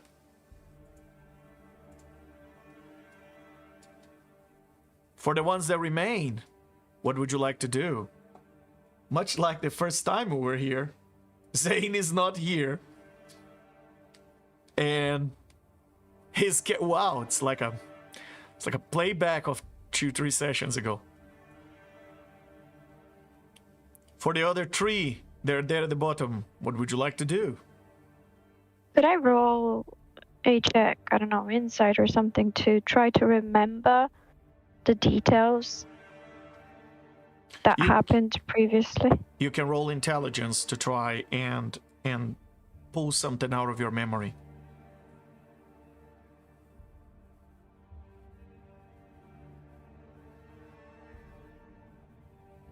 A 34. Did that even... It's not No, appearing I got- for me. Can you just roll? It went Where? into the chat. Yes. It just didn't go into roll 20. It went into the chat? Right. Very well. Yeah, I can see into the chat. Very well. All right. So, Lumpur, you have the impression that you know why you guys came here. It's something about trying to stop those creatures from doing something. Perhaps they're threatening something, or they wanted to do something. and you want to stop them. Particularly the one with blue skin and a sword much like yours. Something about her. You just want to stop her. Right. You want to disable her. Perhaps you want to rip off her arms and put some tentacles in there, because clearly those arms are no good. And there is no purpose. And there is there's something about her that is, you just know, you just have to stop her.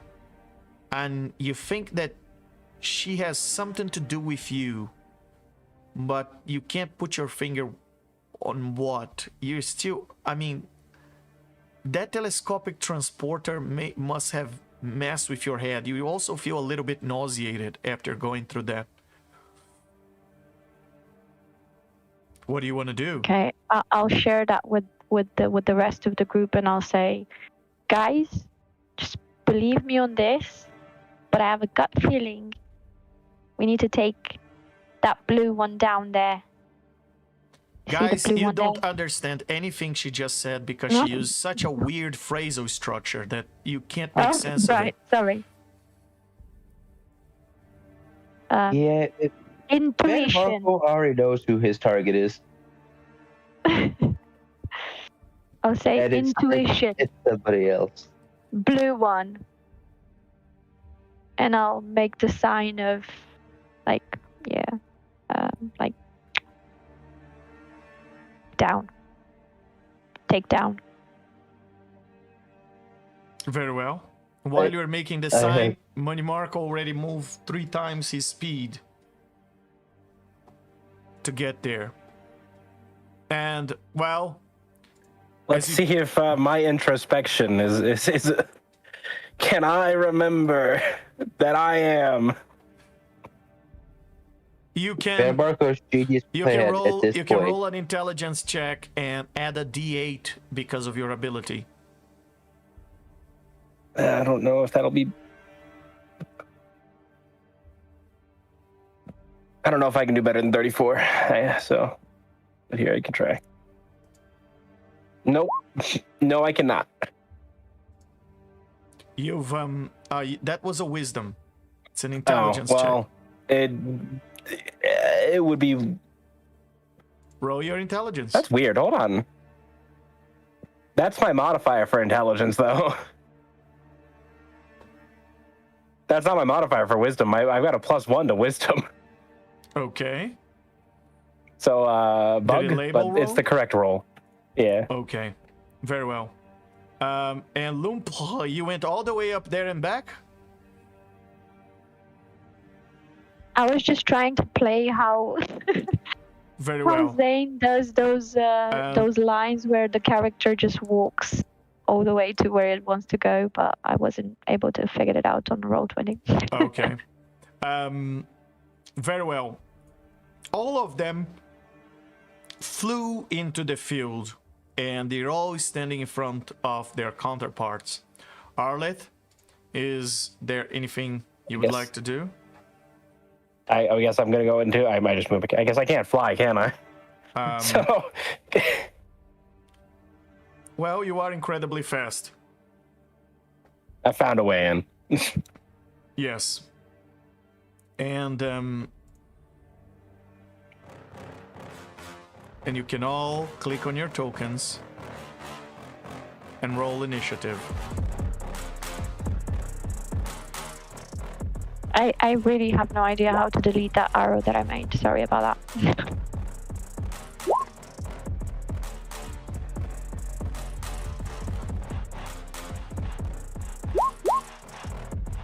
22. I rolled a Believe you, 34. Very well. I'm missing. You roll a 34. Yes. Very well. Oh, and look at that. I get to play with your characters now. Oh no, I just made my character way stronger. I should have. He should have left him weaker than before. But he does less damage now. That is just going to be really painful to kill. That is Marco's goal, by the way. He's killing himself. If he kills himself and gets himself sent back to his divine realm, then none of this will ever happen. Or well, at least to him. Maybe being a man down in front of the rest of doing something stupid. Very well. Well, for whatever reason, those were not added.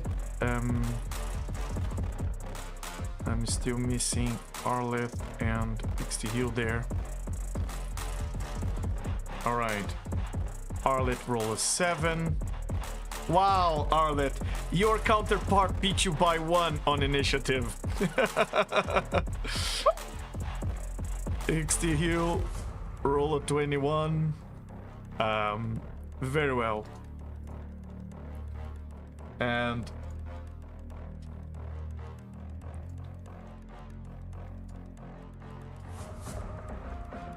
That's not cool. I mean, I never roll that good when I'm playing my like actual normal character on initiative. That stings. all right, and Lumpur, you're the first one to act. What would you like to do? And by the way, you might be a bit surprised about the effects you might be able to cause when you are doing stuff here. So, yeah, you're still learning how to control this new form of yours. What would you like to do? Good. Let's see what's happening. I will start with what I would usually do, which is a bonus action blade song. I'll activate my blade song. As you activate Blade Song, and you try to hum, instead a blast of psionics just goes through the entire field in a 60-foot radius. And as you do that blast of psionics, all the creatures in this area gotta do an intelligence. Is it an intelligence? Yes, an intelligence saving throw, DC 23. So let's see how that goes for you guys. Do I still get the effect of whatever blade song does to me? Yeah. Oh, beautiful. So Does that include us for the no, intelligence just saves? the enemies. Okay. And since everybody's passing, look at that. All 4 of you passed. However, it seems that it broke the concentration of some of them. That's your impression, Luke. They seemed a bit fuzzied. What else would you like to do? Right. I'm not entirely sure, but give me 1 second. Right.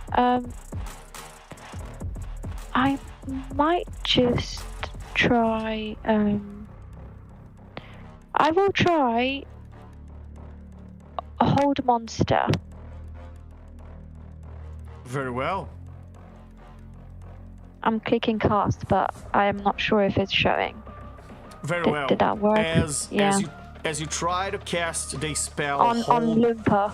As you intend to cast the spell Hold Monster, you've noticed that suddenly something just bursts out of you, and it feels like you could, if you wanted to, you could alter the form of the creatures around you, as everybody around you has to do a DC 23 Constitution saving throw, or you can instinctively alter their flesh.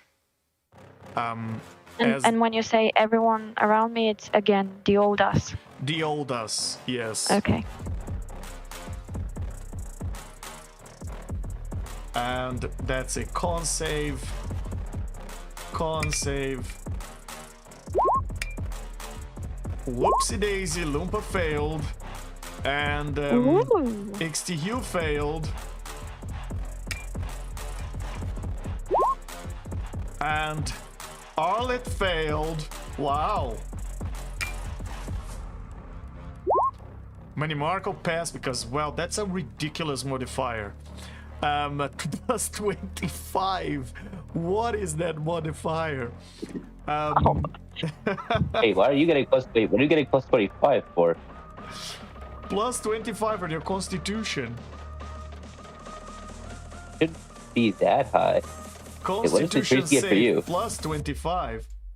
Oh, it's because of the auras. I don't have. It doesn't tell me the aura off the on my page. It's just the before aura score. So yes, it is something ridiculous like that. You're right. And very well. And with that, Xthu, Loompa, Xthu, and Arlet, all three of them take a decent chunk of damage, and they are corrupted. Their flesh starts to twist. And Loompa, what would you like their flesh to create that, you know, would be functional from your point of view? Perhaps some extra eyes or some tentacles, or what would you like them to do? How do you want to twist their flesh in alien ways? Well, definitely for Xthu, more eyes. Loompa, tentacles. And what was it? Arlith? What would you want, Arlith? You can choose. Since you're my buddy. I don't know. Man. You know, I never thought of what my character would look like with more appendages, so I can't really help you there. I don't know. Oh, Can we choose just too many a bit things. of both? Sure, it doesn't need to be just, you know, it doesn't just need to be tentacles or eyes. It can be anything you want, as long as it becomes more functional for him, you know? Triple that man's teeth. Give him triple the teeth. Okay. Very well. Arlet, old Arlet, grows an extra 3 rows of teeth that can't even be contained in his mouth, and they are not all aligned.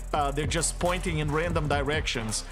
Loompa, out of her chin, grows a beard of tentacles, just like the beard of a mind flayer, and even a little mustache of tentacles in front of her mouth. And suddenly, as she tried to talk, it just comes out like blah, blah, blah, blah, blah, blah. And Xthu grows extra eyes, however, not on your head. There are eyes now on your back, on your shoulders, and even in the palm of your hand. And all of them take some damage as well. Doesn't he already have an eye on the palm of his hand? No, he's got a tentacle in his in his arm. It was Aerolith, or shoot, I forget the name of the character that had the eye in his hand. Very well. And with that, Lumpel, what else would you like to do? I believe I don't really have anything else that I can do, so let me quickly just have a look. Yeah, that would be the end of my turn. Very well. And it's now the turn of your counterpart. And well, she's not happy of what you did to her pretty face, and well, she's it seems that she didn't quite appreciate your efforts to try and make her more functional, Lumpel. So she is going to use her macro. You know, that ability that you love to use early on in the fight. And and she's going to attack Lumpur with the full-blown force of your macro. And with that, let me see if I see here what your macro does. Oh yes, Song of Disaster.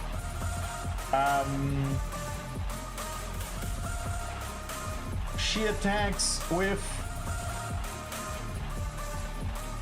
the bonus action, with the action, and a third time with the haste action. She attacks 5 times with the Blade of Disaster. Oh, how fun. Can I counterspell that? Well, do you even understand what she's doing? But yes, you can definitely. I mean, I know she's a wizard, right? Do you? I mean, you vaguely remember her. She sounds someone like very familiar to you. Well, let's see how many times she can hit you with the Blade of Disaster.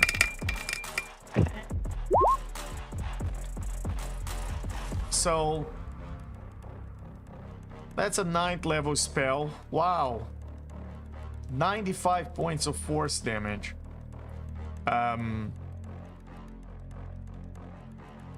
Wait, no, I've clicked in the wrong one. That's a disintegrate. Never mind.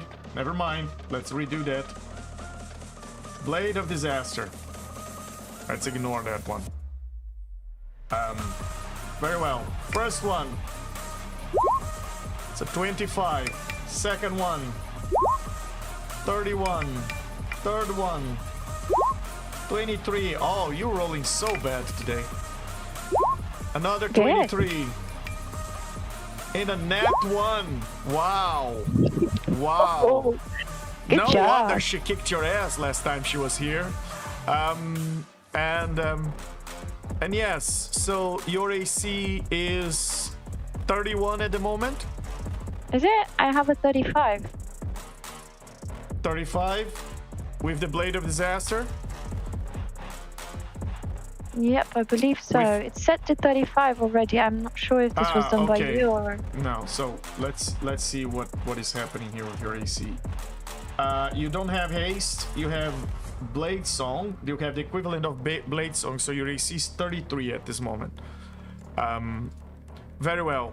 And with that, Okay. she Still attempts good. to attack you 5 times, but it seems that whatever you did to her mind really affected her, because all 5 attacks, they just miss you. They just pass above your head to the side of your body. You are right there, and she can't strike you a single time, Lumpur. I must say, I'm feeling very powerful in this form. Might start to enjoy it. And with that, many more narco cows. What would you like to do?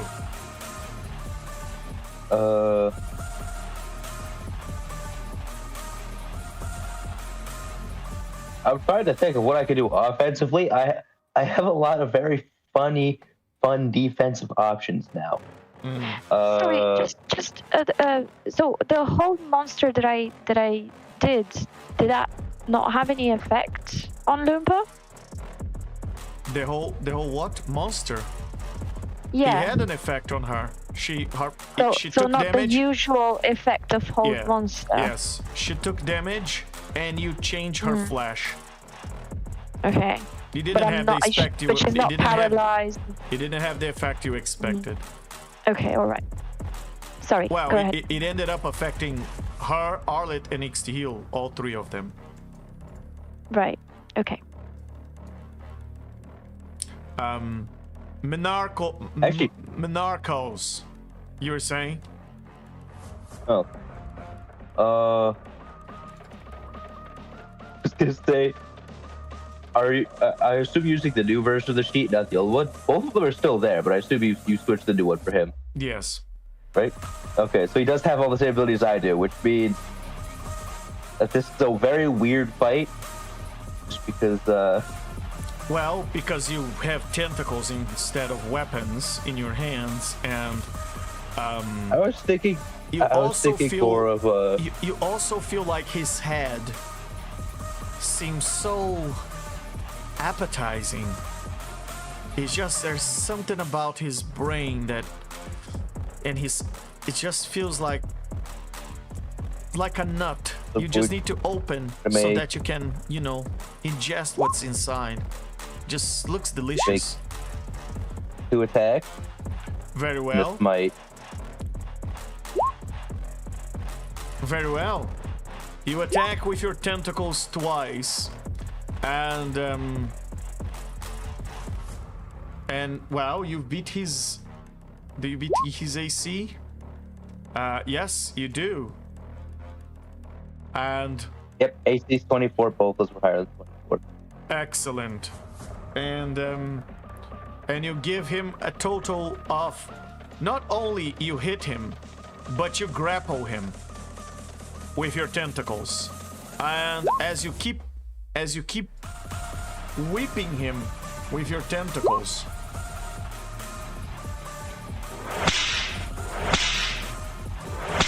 you grapple him as well.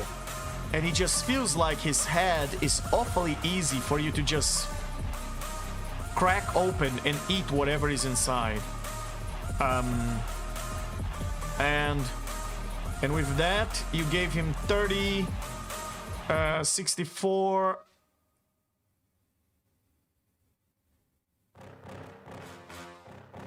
94 points of damage. Wow. That's a lot of damage.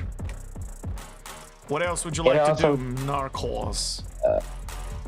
I had my turn, and sadly, that sounds like a lot of damage. Until you remember, he has like almost 400 health.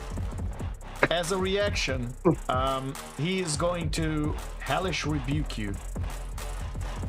I knew that was coming. And you gotta do a DC 14 dex save to avoid 19 points of fire damage.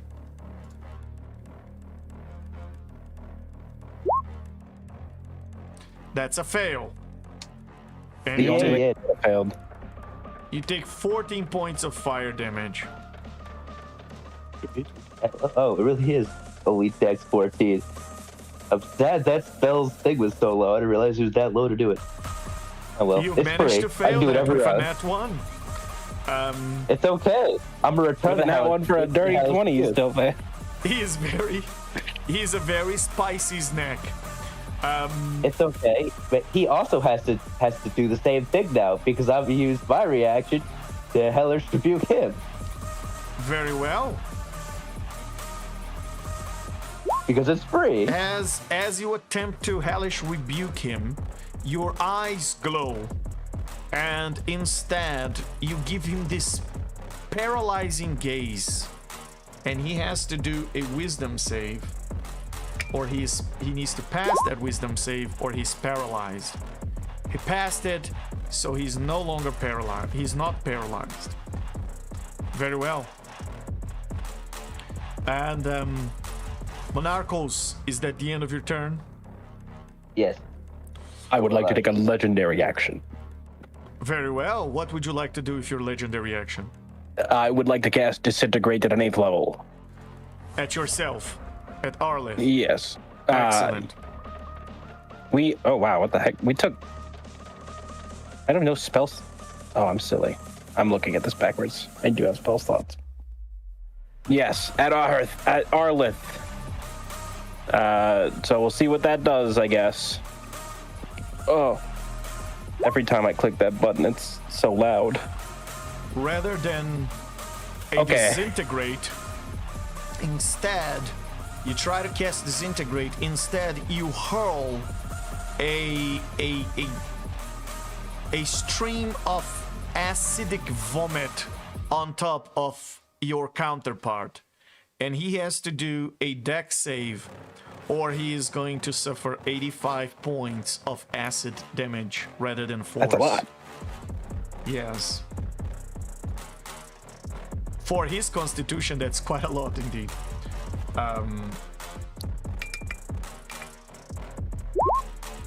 And he passed Cutting it. words. Wow. All right. You're using cutting words. I fight to win even against myself. Very well. Yes. What do I haven't used cutting words in so long. Hold on, I gotta find it. I roll a bardic so just a d12. Very well.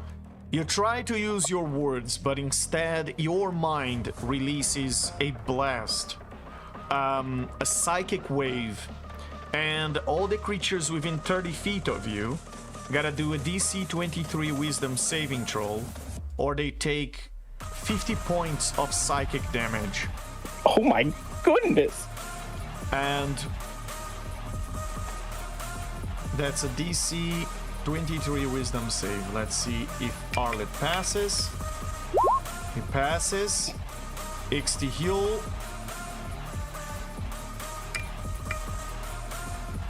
He passes. Marco and Lumpa. Lumpa failed. Marco passed by 1. Lumpa passes because of the auras. The aura saved her ass, and with that is now the turn of the original. Wait, hold on. So cutting words didn't work. It didn't work the way I wanted it to, right? It doesn't subtract from his roll. No. Okay, what if I silvery barbs him? Very well. But isn't cutting words Cutting a words reaction? You only have one reaction. No, cutting words is a spend your bardic inspiration die. Okay. Very well. It doesn't say it takes a reaction anyway. Okay. At least maybe. Hold on, let me double check. But I'm pretty sure. It's when a creature you can see. Never mind. It's a reaction. I can't read apparently. That's fine. Neither.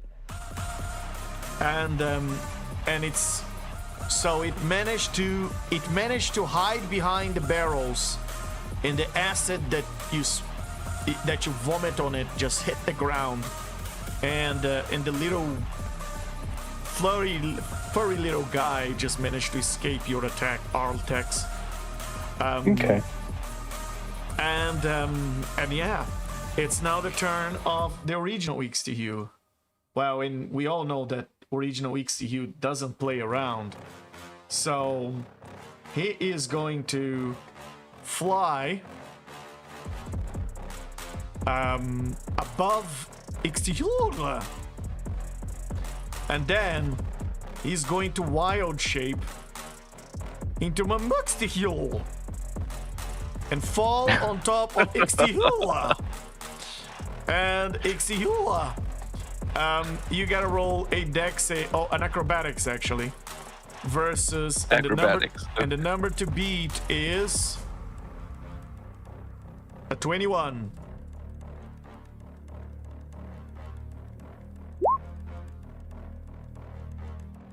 Well. Yeah, that's not good. Wait, do we still get the benefit of our auras? No. And okay. And it lands on top of you, putting you prone on the ground. I'm gonna send him back, but you are under his foot. So you're prone. You take 16 points of bludgeoning damage, and okay, you are prone on the ground and grappled for the time being under this creature. Yeah, fantastic. And you just hear it, all angry and stuff, on top of you, and you don't understand why, but it's yelling in your ears, and you don't understand what does it mean with this yelling. Why are these creatures in this place so incoherent? Very well, and then it's going to wait. Yes? Real quick, does the mammoth still have the extra eyes that Lumpa's spell gave to Ixtihul? Yes, he does. Okay. He does. All right. He has That the makes me extra happy. eyes. There are eyes on the elbows, eyes on the back, and it's now going to stomp. And it's going to stomp for a 22. Does that hit? Yeah, I believe 22 is gonna hit. Although, wait, you said that it had eyes when you said described the extra eyes that Ixtiu got on his as part of his transformation. Some of those were on his hands. Does that mean that there are eyes on the bottom of the foot that he is stomping on me with? Yes, that is correct. He is looking at you while he's stomping at you. So he doesn't Okay, miss. that's just a fantastic visual. All right, thank you very much.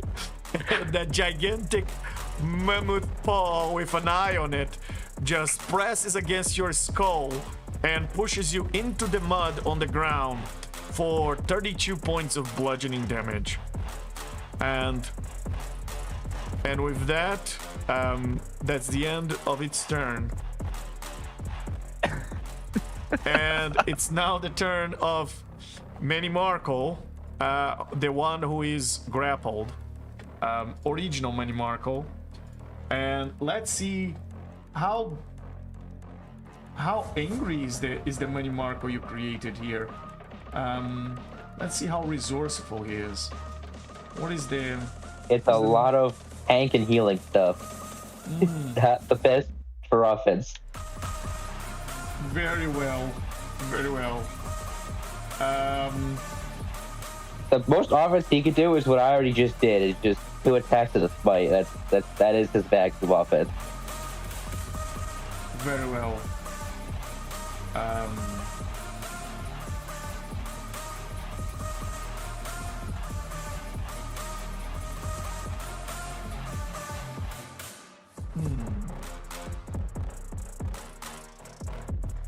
Strategically nerfed yourself before he could. Very well. No, I As made a him bonus impossible to kill. action, you place a ward around... Damage-wise. You place a ward around one creature you can see within 60 feet of you, and you can use this bonus action. And at the start of each of its turns for the next minute, the creature gains temporary hit points equal to twice your charisma modifier. Your charisma modifier is 10. So you put this 20 around. Yes. You can put this on yourself. And you gain 20 temporary hit points every round as a bonus action. So you now have 20 temporary hit points, Manny Markle, on top of you, and that's your bonus action. And as an action, you're going to attack with your Holy Avenger Javelin. His charisma is what? His charisma is 30. Yes. He's very charismatic, but only in certain circles, and not with So the this modifier party, is- apparently. Is 5 doubled to 10, right? It's plus 10, yes. He's His the- modifier. He's charismatic in the way. Oh yeah, never mind. I don't know how math works again. Oh, and that's a nat 20 for one of the 2 attacks. Oh, and that's a 19 for the next one. I assume they both are going to hit. Oh, he's not a champion, is he? Oh, please tell me you made him a champion. He's a 19, a crit. Oh no, you put him shield master. All right, very well. So with that, is going to give a total of... It's a good thing we're playing 2024. That's gonna be a big chunk of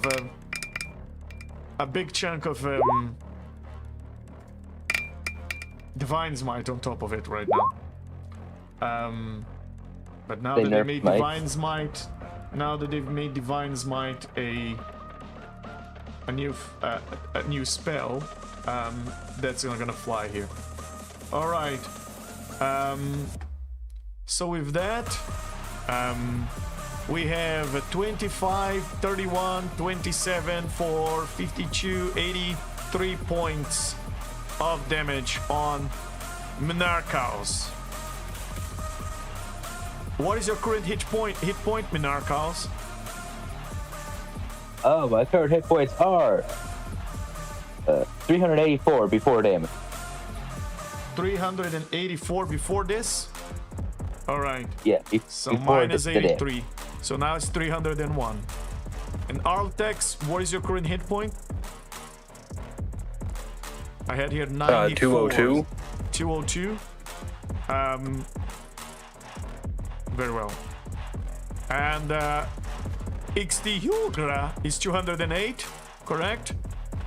And Lumpul. I think so. Yeah. Lumpul is didn't take any damage either, so it's 242. Very well. That's the end of. Oh, he can still try. He can still attempt to get rid of the grapple of the hold you have on him, and that's a DC 17. So let's see if he can get rid of the grapple.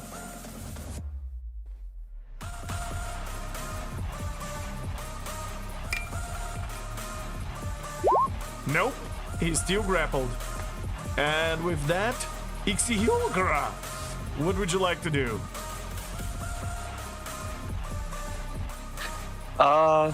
Yeah, I'm gonna take advantage of being an Ifriti and just burn the absolute crap out of this foot that's holding me down. Very well.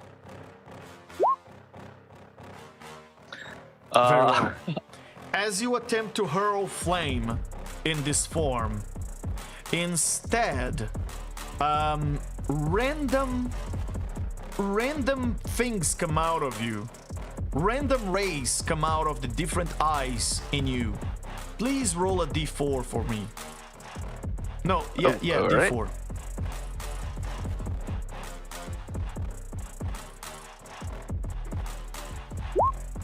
That's a 3. Roll another. Those were 3 attacks, so roll another 2 d4s. Oh, all right. Gotcha. Nope. Sorry. Second. And boop. Very well. The first attack, a mind-weakening ray come out of you, and the target must succeed on a DC 22 intelligence saving throw to avoid 36 points of psychic damage and being unable to cast spells or activate magic items for 1 minute.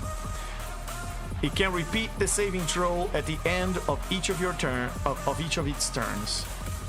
So let's see if you manage to weaken the mind of your counterpart. So DC 22 intelligence. Yep, that is very much weakened, and it takes 36 points of psychic damage. It has resistance, so it's only going to take 18, and it has a weakened mind. I'm just gonna put here this. Very well. And it can't activate magic items for 1 minute, which means it can't use its magic items for 1 minute. Well, it's in mammoth form, so it's not gonna need any. Very well. The second ray you throw is a blinding ray. The target and each creature within 10 feet of it. Oh, do we have creatures within 10 feet of it? Yes, we have the mage and the soldier. Must do a DC 22 Constitution saving throw or take 19 points of radiant damage and be blinded for 1 minute. Fun times. Constitution saving throw. 22. It failed as well. And Mamuxtihu is blinded and take 19 points of radiant damage. Which is resistant does as well. have advantage. Resistance is what I mean. Yeah. He's resistant to radiant. And the soldier is blinded as he fails the save. He's in bad shape. And the wizard is blinded as well as it fails the save. And is in bad shape as... no, it's not in bad shape. It's just okay. And the last ray that you do is a psych reconstruction ray. The target must do a DC Wisdom, a 22 Wisdom saving throw, or take 49 points of psychic damage on a fail save, or half as much on a successful one if the creature is reduced to 0 hit points it dies and transforms into a spectator. Yes, under your control. So yes. Well, that sounds awesome. Yes, and with that, and it failed. It failed. No, it passed. 23. You have a ridiculous plus 17 to your. Yeah. Hard to fail well. on a whiz save. And with that, that's the end of. Why is he holding concentration? Very well. That's the end of his turn. And Arlet, the real one, who beat you in the initiative, is now going to do the best he can to stop you.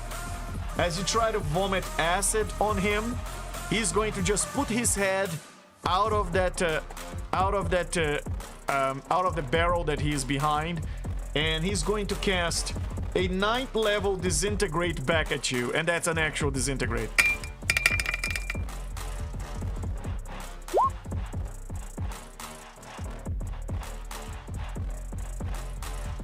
So he throws a disintegrate at you, and Arltex, you gotta roll a DC 27 dex save, or you're taking 97 points of disintegrate damage. You've almost made it. And you take 97 points of force damage from your counterpart. And as a bonus action, he is going to give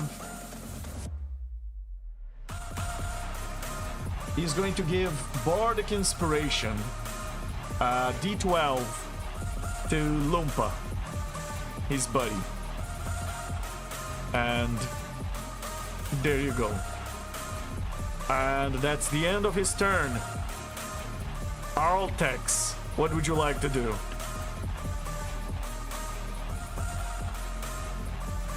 I have to say, guys, the combat is very much different than the first time around. I'm gonna cast a level 9 lightning bolt. Very well. Yep. Show me the area. Oh my, 37. You never, even if it, oh my goodness, that's like Can you zero roll it? basically. That might as well be zero. Could you Let me, roll it with a? Oh well, that's the drawing tool, but Inspiration be used to reroll damage. I don't think so. Yeah. Very How do I well. get there? Show me the area you were aiming. Just directly at him. So. Very well. As you aim Oh. at this area, rather than a lightning bolt coming out of your hand, what comes out is this thin, dark ray, and a space around this ray distorts it, as if you had turned a black roll into a small ray. And everything that ray passes through, and it just passes through Lumpa and Arlet, the space around is completely distorted. And as the space is distorted, they will take 37 points of I'll call it piercing damage that bypasses that's not that resistance. I see why I'm so disappointed. It's because they were D6 and not D12s. And well, Arlet failed that badly. He was not expecting that. I should have done that. Should have done the other one. I should have done the disintegrate. Gosh dang it. And Loompa passed, so Loompa is going to take half of that, 19, and Arlet is going to take the full blunt of 37 points of magical piercing that bypasses resistance. And How's Arleth looking health-wise? the real Arlet, Yes. I can't tell you that. It's like telling you the HP of a monster. Well, yeah. I mean, he's not bloodied yet. Well, he's not bloodied yet. That much you can Okay. you can know. And what else would you like to do? I guess I'll do whatever bardic inspiration is for Loompa. Very well. Or for the the new version of Loompa. Excellent. Lumpur. Thank you. Very well. As you try to release a bardic inspiration, instead, you've burst a psychic orb in the direction of Lumpur, and that psychic orb makes it roll an attack. Roll an attack, unarmed strike for me, please. Okay. Action, unarmed It is strike. funny. 24. Very well. That psychic orb passes, hits Arleth, and hits Lumpa, and it goes towards Lumpur, but it misses her and misses Lumpa, but it doesn't misses Arleth in front of you, and he takes 32 points of psychic damage. Jesus. And, Can I cutting words too? I mean, that was powerful. Whatever that ability was. Well, it was your bardic inspiration correspondent. You just aimed at Lumpur and you ended up hitting him. And you just see his nose bleeding a little bit after that sphere of psionic power passed through him. And with that, we're back at the top of the initiative. Lumpur, what would you like to do? I would like to try sending. What is Lumpur? Lumpur? Lumpur? How do you pronounce your name? You tell me, you chose the name. Hey, you're the one who has pronounced it. We have to say however way you say it. I'll just say Lumpur. Okay. Right, so I will cast sending. Very well. You cast sending. Yes, to Lumpa. The one that is standing right in front of you. Yes. Very well. Does it do anything else but sending? Go ahead and cast it. Let's see. I did already, but I believe. And it's not appearing because your Again, setting yeah, is because- broken. Very well. Exactly. All right. I can't even see in the chat. Very well. So I don't. Yeah, I don't know what to do to it. Unfortunately. Maybe I can put the spell here. you're sure you cast sending, right? It's not even in Yeah. the other trade. Very well. Burning spell slot. All right. So, you attempt to cast sending, and instead, you've noticed that you can somewhat spurs life into her body. You can feel that you could make something grow, and out of the back of her neck, you grow a little creature. And that is the first. It just felt like you were trying to communicate with her mind, and instead, it just felt like you could just pull life out of her. And something that looks like this, mix of flesh, mouth, and eyes grows out of her back. And he just grows and go like, "Blah." It's a tiny little creature that has a lot of teeth, sharp teeth, eyes, and it seems ready to bite her. Do I control it? No, Okay.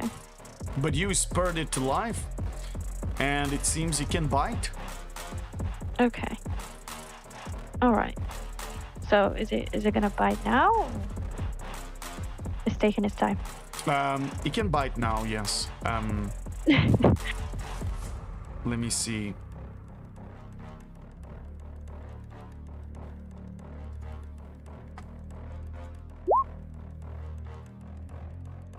It misses. Oh, damn it. Very well. All right. Give me 1 second.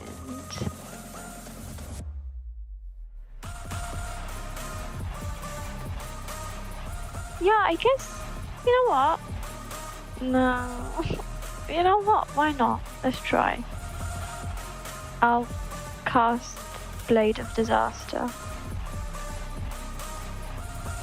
Okay. What's happening?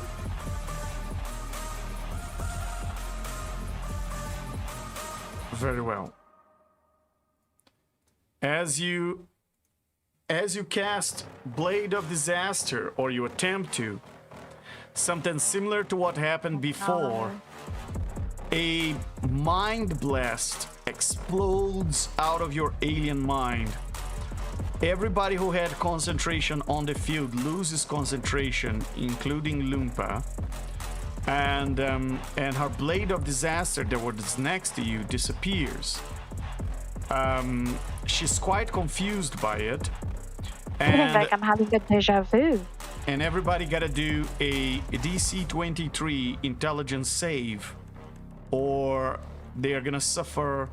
Roll the damage for your Blade of Disaster, please. And remember, since it attacks twice, roll twice the damage.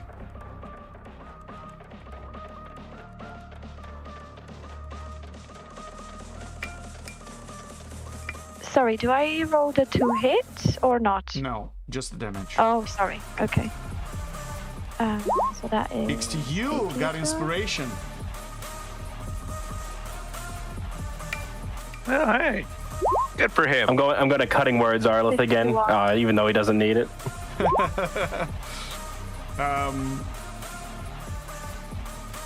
You want to cutting words him? Yes. Very well. He will perish. Very well. Roll. Let's roll the d12. He subtracts 8, so he fails this. Wait, that's not what cutting words did last time. Oh. Never mind. There are 2 Arlets on the board. And yes. Arltex. Okay. You use cutting words. I'm happy with it working either way, because both ways are useful, but I don't want it to flip-flop. Yes, you do a mind cloud, and it releases this mind blast and everybody got to do a DC 23 wisdom saving throw to avoid 28 points of psychic damage. Very well. Let's do the wisdom. And imagine if this was physical, how many dice you'd have to roll right now just for this little interaction. And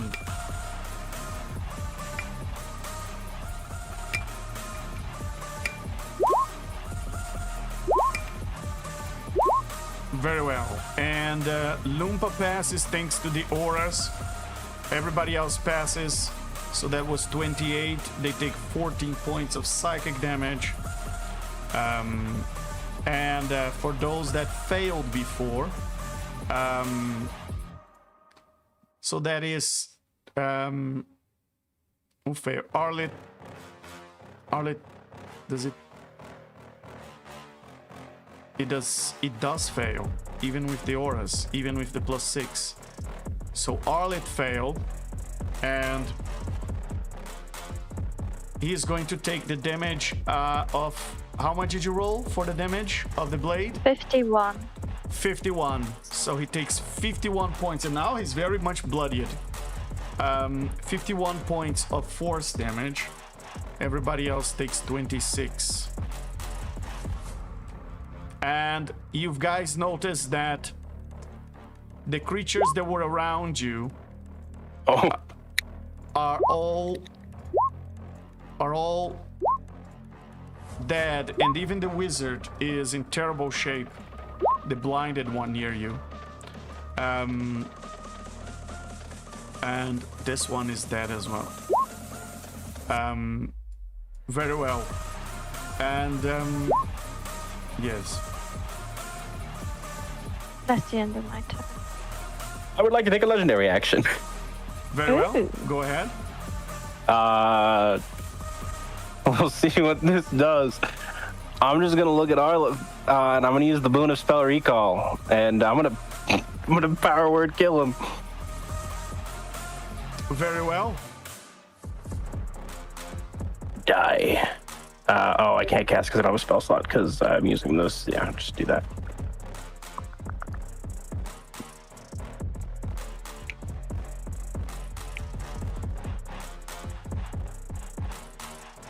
That's a lot of 11s, 12s. Very well. This is the 2024 version of Power Word Kill, right? Yes, it does damage if he doesn't die. Oh, yes. Fun times. Although Very if he's Very well. Perpetuating. I'm stopping the time loop. As you release this, Arlet, as you release this psionic power, Yeah, that makes sense. That makes sense. out of your mind, Arlet perceives that was a very powerful blast, and he divinely negates it. And suddenly, Can I Just counter like- spell the divine negation? very well, but you have Lumpa in front of you that can divinely negate your counter spell. Oh no, counter spell can't. Sorry, counter spell cannot affect divine negation.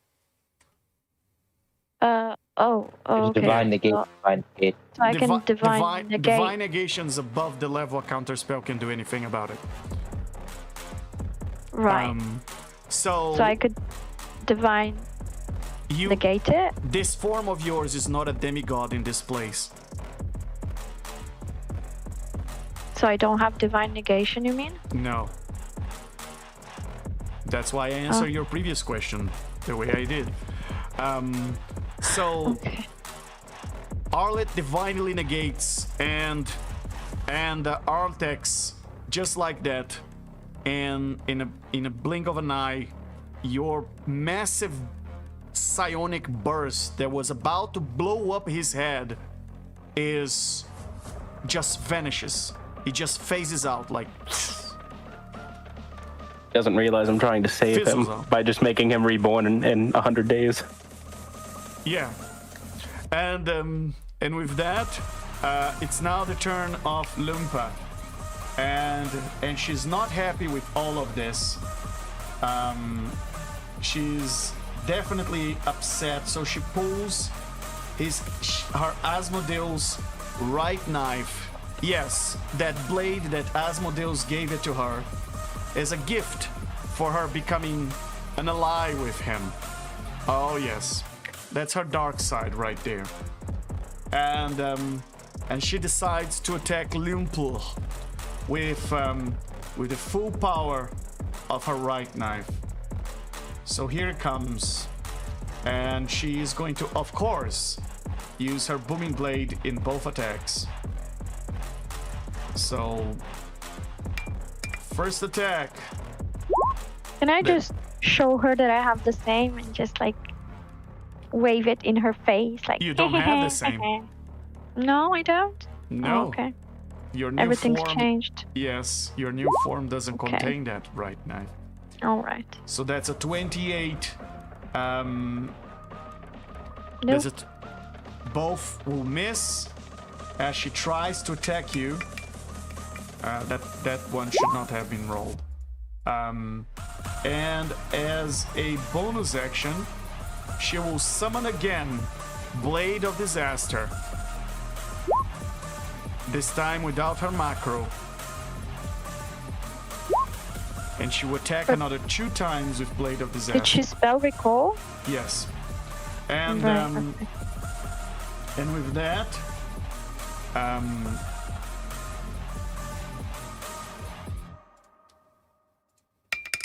Oh wait, I'm rolling damage before rolling the attack. Where's the attack? That's a 29 to hit you. And a 22. None of them hit, right? She's very frustrated. Nothing that she does seems to hit you. It's almost as if you're not standing right in front of her. She's so frustrated, and you can see that she can perceive you as a threat. And you see her hand fetches into her bag, into her pouch, and she seems to be looking for something. Roll an intelligence check.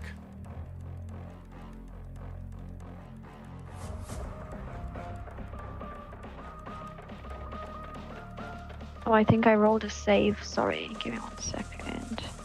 I can't A see. 21. I rolled a 21. You rolled a 21. Yeah.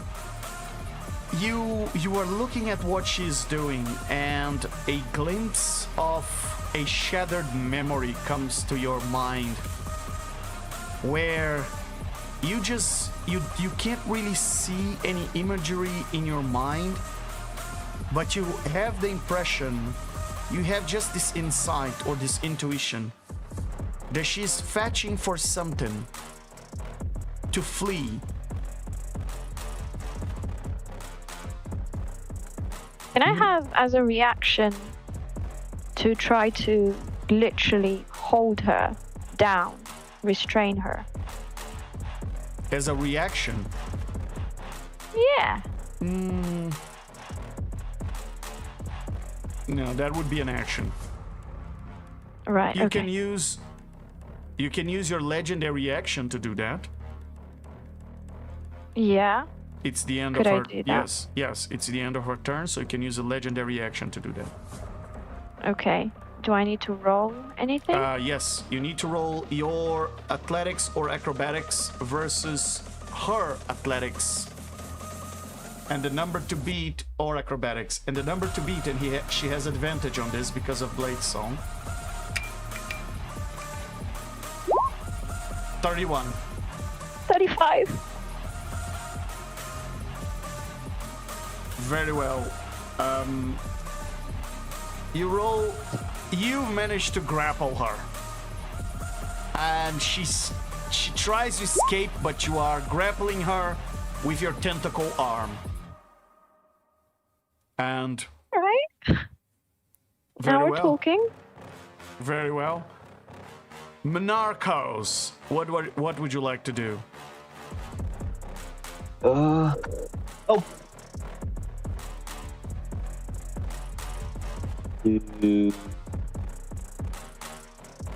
With one left tentacle, I try to grab Money Marco's attention. Well, whatever you said, and just point with a tentacle towards Loompa. Monarchos. How do you pronounce Money Marco?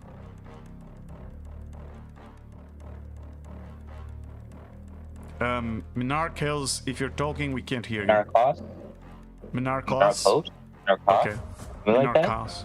Very well. I'm going to cast this. All right. 30-foot aura. And while in this aura, you and your allies have advantage against spells and other magical effects. Yep. Very well. That's sorry for a second there. I'm so used to if you guys moving your characters and I'm moving the monsters that my brain is crossing wires. Very well. As you attempt to release this aura, instead of releasing this aura, you've released. Yes, you release a mind blast in a 30-foot radius, and everyone gotta do a DC 19 intelligence save, or they're going to be paralyzed. So Including us? no, not including you, just And- just the ones that nice. are. So No, Jamie, it's not my actual spell save DC because that would be wild. Imagine if it was at 24. Xtihil, the mammoth, has been paralyzed. It was already blinded and weakened and confused, and now it's paralyzed. And then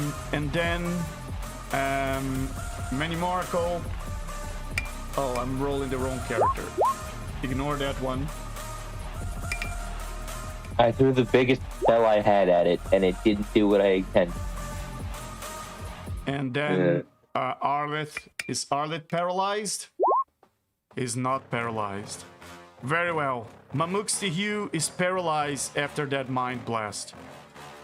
And they also take a... no, they don't take damage from this. Go ahead. I am running out of time. Stuff to do before the night is over. You're cutting off. You're cutting off, Manimarco. Oh, I said I'm running out of time. I have other stuff I have to take care of. Very well. So I was wondering how much longer do you think it's going to run? I'm finishing this round and we are concluding the session. Okay.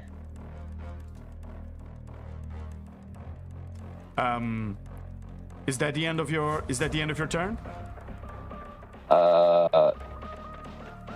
Going to do what I do.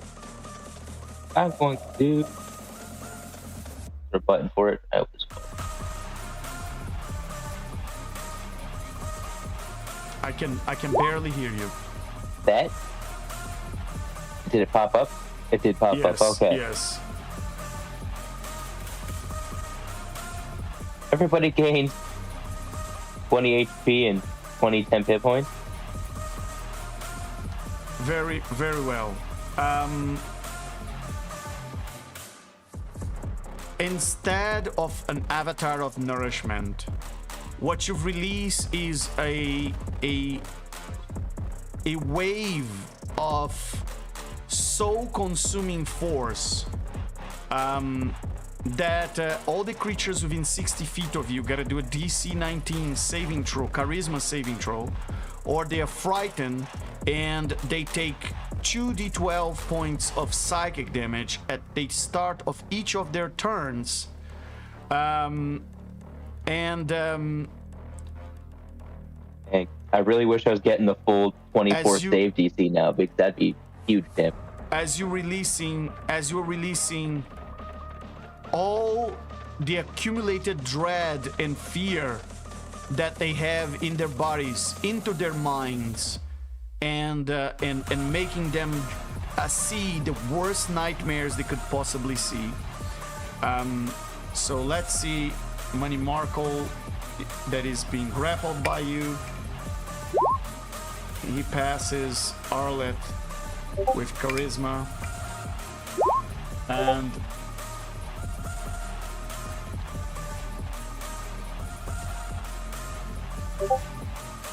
all right. And very well, Arleth with charisma, and then we have Xtihil.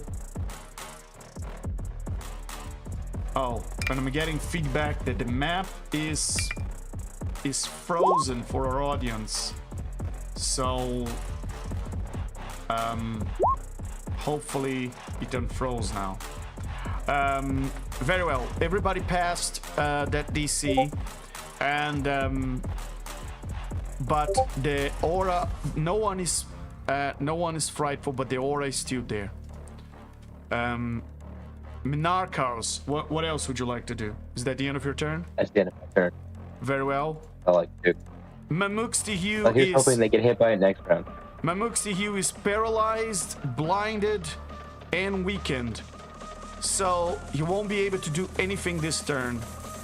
Manimarco, the true one, is going to is going to attack you with Divine Smite twice. He can smite twice? How?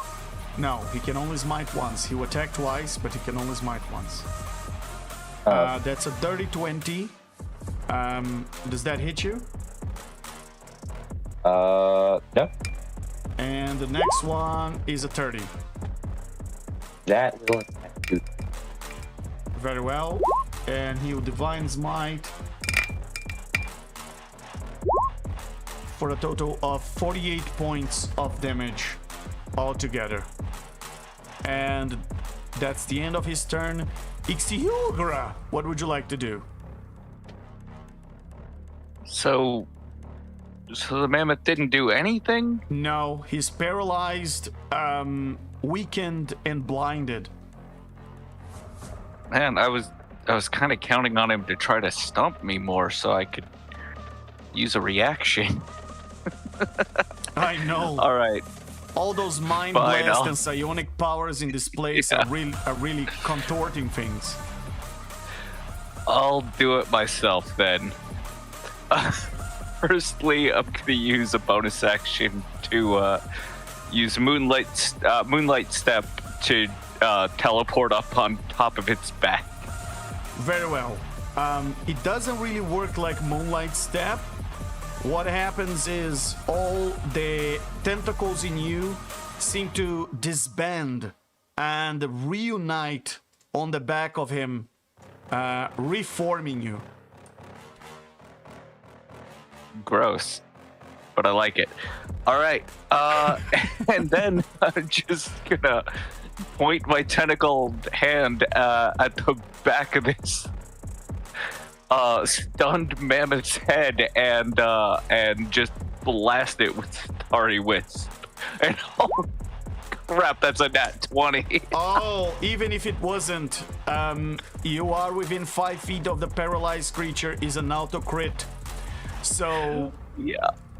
So with that, this creature is, as you point to attack him, you, with a Starry Wisp instead, out of your arm, a claw is expelled.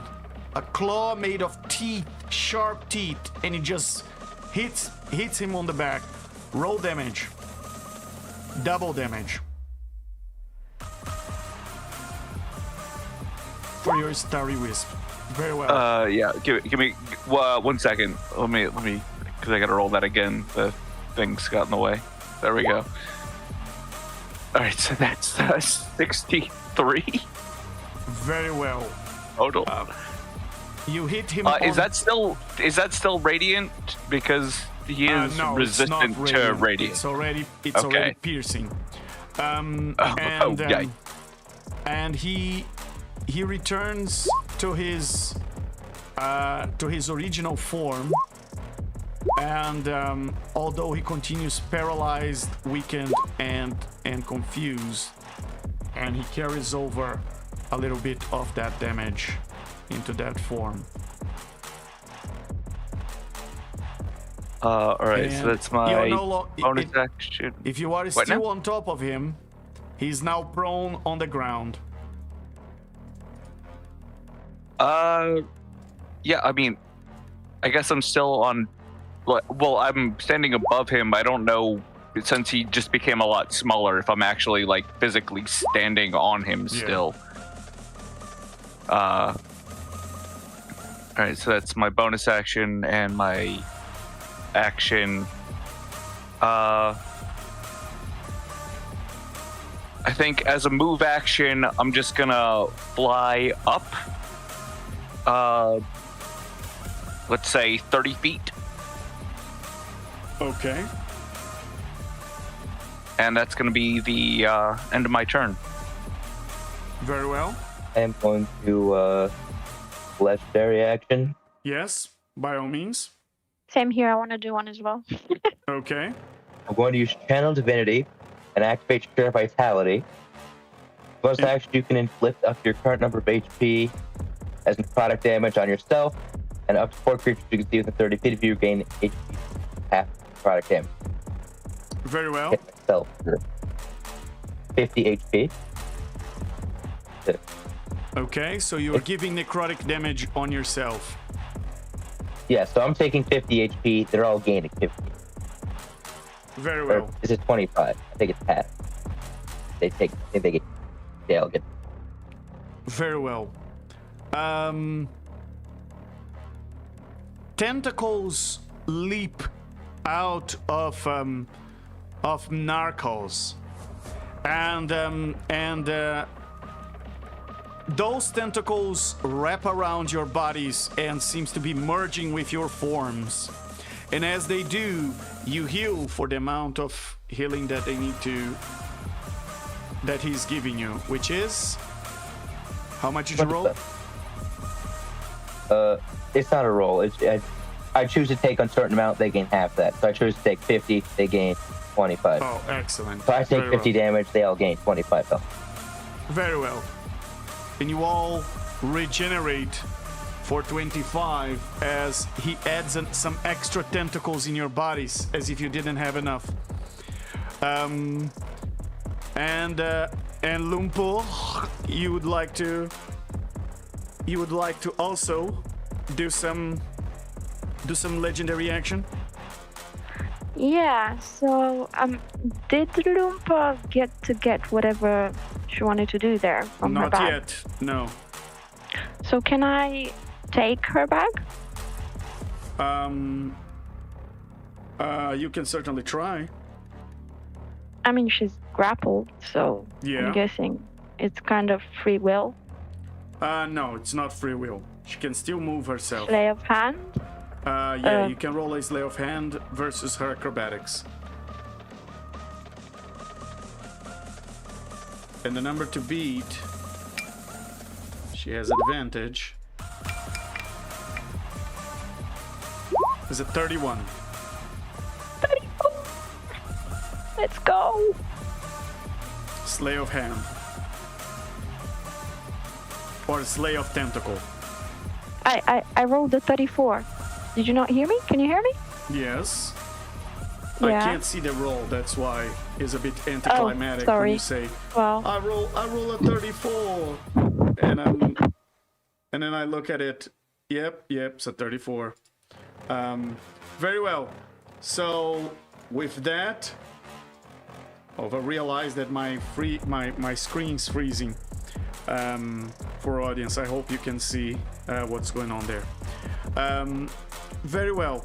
So you've managed to pull her bag of holding out of her body. And while you do that, as a reaction,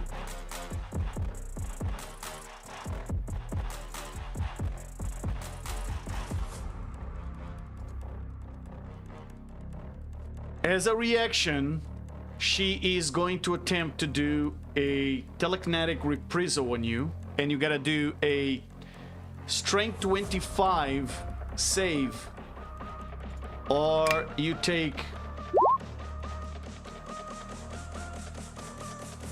4 points of force damage and you're pushed 10 feet away from her, freeing her from the grapple. I will use a lucky point. Very well. How much did you roll?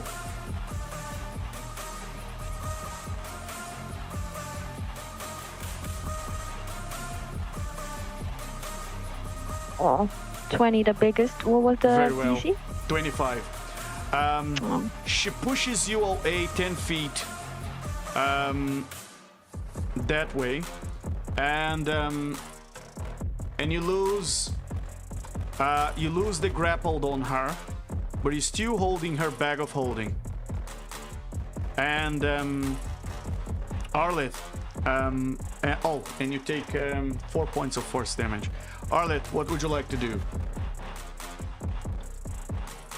That's a great question, Legend. You should figure that out. Very well.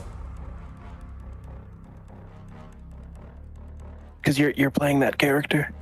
Oh, thank you. That's what I'm saying. Crossing wires. It's, very well. And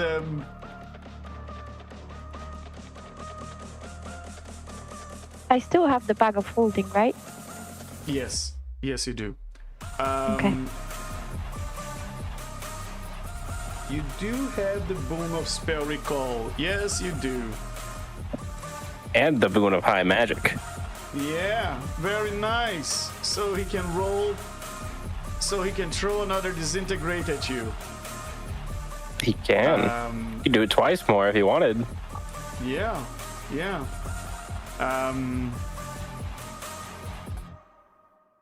But you know what? He has something better. And he says, as he casts his spell, he says,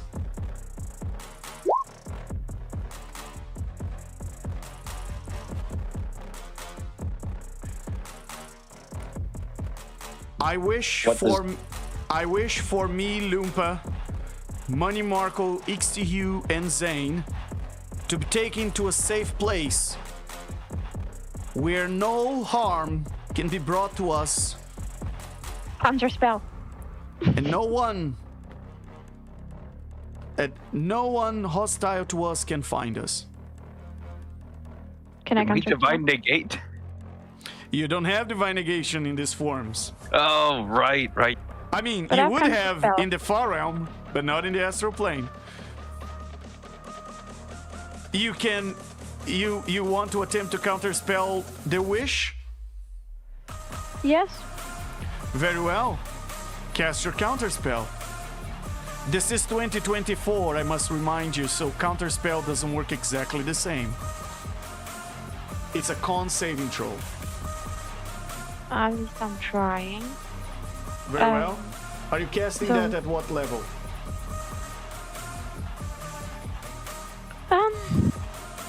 I guess the lowest because I Very don't well. use a 9th level. So So Arlit what got do I a need to pass. roll? Arlit got a pass on a con 25 saving throw.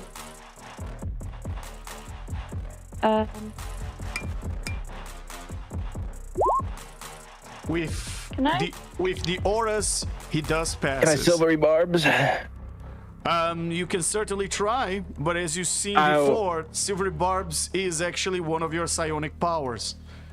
I thought that was cutting words. We didn't get to silvery barbs because it didn't have the extra reaction. That's right. Okay, go ahead. Go ahead, Silver Powers. Use Silver Barbs. Silver Powers. Actually, let's skip all that. I'm just gonna go ahead and use a Spindle of Fate to make him fail the roll. You don't have the Spindle of Fate in this form. It has merged into... I don't? No, it has merged into your new form. The same as Loompa doesn't have her dagger. Oh, okay. Never mind. Some of the gear you had on you it's become an amalgamation with whatever you are now. That's annoying. Very well. Okay. Silvery Barbs. Your Silvery Barbs, it's not sparkles that fly into the air. It is, in fact, you warping time. As you just... It's almost as if you had pressed a button of rewind and... You rewind time just a few seconds. Or a few milliseconds. And you try to prevent that creature from noticing the counter spell. And he passes again. Can I? Yes. Can you Is what? it too late to use a lucky point where I give him disadvantage? To do what? To use a lucky point. Yeah. You have to announce before the roll in 2024. Oh, okay. Yeah. Let me check one Oh, thing. that.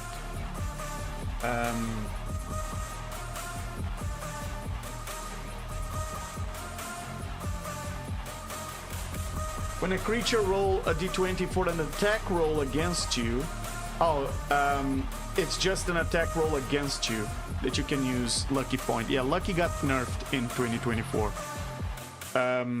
So when a Okay. creature roll a d20 for an attack roll against you, can spend a lucky point to impose disadvantage Yeah, on that yeah. roll. Yeah. Very well. So with that, he wishes to go to a safe place, and just like it happened before, the 5 of them slip through your fingers, and you are all out of initiative, standing here in the middle of nowhere with these strange alien creatures. You all realize that history is about to repeat itself. They have gone to a safe place somewhere, and in about a week's time, they're probably gonna find that goddamn portal and go back to the far realm. I guess, unless... You know what? Unless... I would like to try one thing. Yes.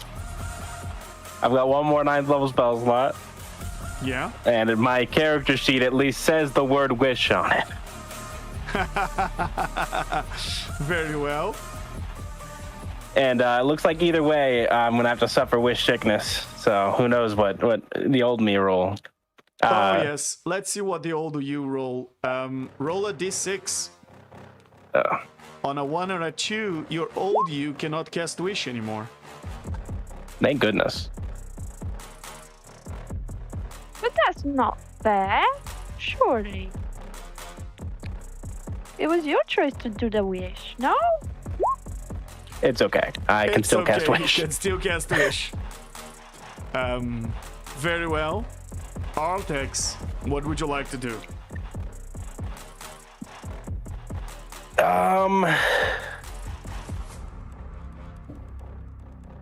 I don't fully. So there's a what? There's just like a portal If they in the wish forest. to go somewhere safe That where is, they couldn't. No, I know that. There But was we came.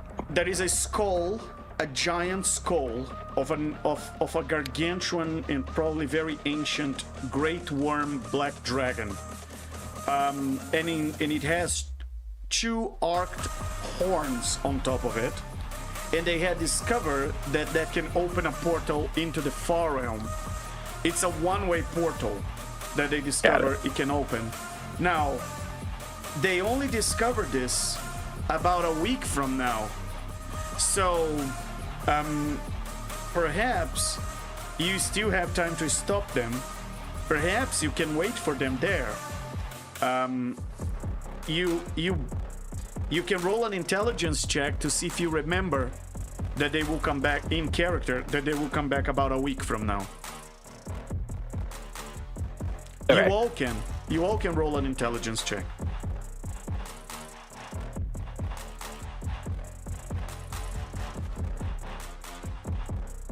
I know nothing. Yeah, whatever. 7 or 11. Very well. And Money Markle? You are. Yay! Very well. Minarchos, you are under the impression that this is not the end of the story, and they will be back soon. They will be back, and when they are, perhaps you can be waiting for them. You think there is a place near here somewhere where they might come to. There's something around here that they are interested in. So you think that they're going to be back. You don't know quite exactly now, but you just have this sensation. For the rest of you, you have in character, you have no clue that they're coming back. Arltex, you said you wanted to cast a wish? Or attempt No, to? it's fine. I'll discuss it. We can. I know some people have to leave, so I can think about it later. It's not a huge deal. Very well. So on that note, Mate of team. yeah. I know where they shall be. Let us set up an ambush. Very well. And on that note, we'll conclude our session here. For all of you who have been with us, thank you so much for watching. It's a pleasure having you here. I hope you enjoyed this session, and we'll conclude this time loop shenanigans in the next session, most likely. Have a good night, everybody. Have a good week. See you guys next week. Bye bye.